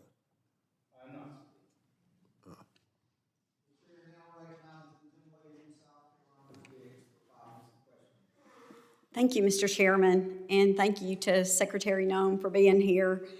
So I represent the 3rd District of South Carolina, and we're happy about the work that you and your team have done and continue to do to secure our border. It's very important. I mean, we could sit here all day and talk about the fentanyl crisis and the trafficking, and it does affect each and every one of us. So you've made it clear that securing the border is not just a national security issue, but it's a financial one. Can you speak to how these enforcement gains translate into tangible cost savings for American taxpayers and counties in Middle America where local law enforcement have had to bear the strain of dealing with these cartel-fueled crime, and just as the fentanyl and the trafficking that I mentioned as well. Yes, the partnerships we've been able to build as a federal agency with local law enforcement and with state law enforcement has been key to helping make communities much safer in the last several months. Those state officials are so grateful to have someone come alongside them and help them address the public safety concerns and threats that they have and that they've been living with for the last several years. And so we have created through the 287G program, there's also other programs out there to where we operate in a task force model to go out and do enforcement operations, but also to bring consequences for those that are criminally breaking our laws. Many times you have in areas where these people have committed multiple crimes and been re-released. In fact, in some sanctuary cities, that's still happening, where people have committed acts of murder or rape that are still out on the loose, but because local law enforcement isn't addressing the issue, we haven't been able to capture those individuals yet. So we're always grateful for law enforcement that cares about their community and will step up and help protect them from these violent criminals. Well, great, thank you. And I know you've worked hard with Governor McMaster, and he appreciates your efforts as well. My next question, as part of your broader effort to return DHS to its core mission, are there specific TSA programs or administrative functions under review for potential reforms or streamlining or maybe even consolidation? Can you talk about that? Yeah, we're working to help TSA get the technology it needs to do better screening at airports and to make it much more streamlined for the passengers. I think everybody that I meet has some story of frustration that they've had at an airport or while traveling or in security lines. I would say just a few. But I would say that the technology needs that TSA has have been neglected for far too long. So having exit lanes covered by gates instead of individuals would streamline it and help us secure the systems faster, making sure that we have the processes in place to streamline luggage and passengers without the need to take things out of bags and to take off shoes are things that are possible, but we need to invest in them. And that would not only help our transportation security officers be able to focus on their responsibilities, but it also would make it a much better experience for families that are trying to use our federal air system. Well, thank you. I also serve on the Science, Space, and Technology Committee, and I look forward to hearing about what's around the corner as well with that committee. Yes. And thank you for being here. Thanks again today, and I yield back. The gentlelady yields. I now recognize Mr. McKenzie from Pennsylvania for 5 minutes. Thank you, Mr. Chairman, and thank you, Madam Secretary, for joining us here today. I would first like to start by thanking you for the incredible job that you've done securing our southern border in just the first 100 days of the Trump administration. Seeing a 90% decrease in encounters and apprehensions is an incredible job and is a testimony to your leadership and the leadership that we're seeing in this administration. There are two things that I would like to talk about today. First, sanctuary cities, and second, protecting American workers. What we see and hear in this committee today is the defense of violent, illegal immigrant criminals in our local communities. They are more focused on defending these violent criminals from deportation than they are on protecting American citizens in our local communities. And this plays out all across the country. In my local community in Northampton County, they have signed an Executive Order 2028, which bans ICE from arresting illegal immigrants when they're going through processing for a separate crime. And what this means in practice is that when ICE wants to go arrest a violent member of Tren de Aragua or a domestic abuser who is going through the processing in our local community, they cannot go inside that courthouse and actually arrest that person. They have to stake out the courthouse outside, taking up hours of resources from law enforcement, potentially leaving our community more vulnerable. If that person were to go out a different exit of the courthouse and escape into our local community, they would be free to rain terror all across our beautiful Lehigh Valley. So when we see people talking about due process, and when we hear about upholding the rule of law, there are people all across this country who want to defend sanctuary city status in violation of federal law. In violation of federal law, yet they want to stand here as hypocrites and say that they are doing the defense of due process and upholding the rule of law. So my question to you, Madam Secretary, is what can we do to hold these people accountable, elected officials which are placing American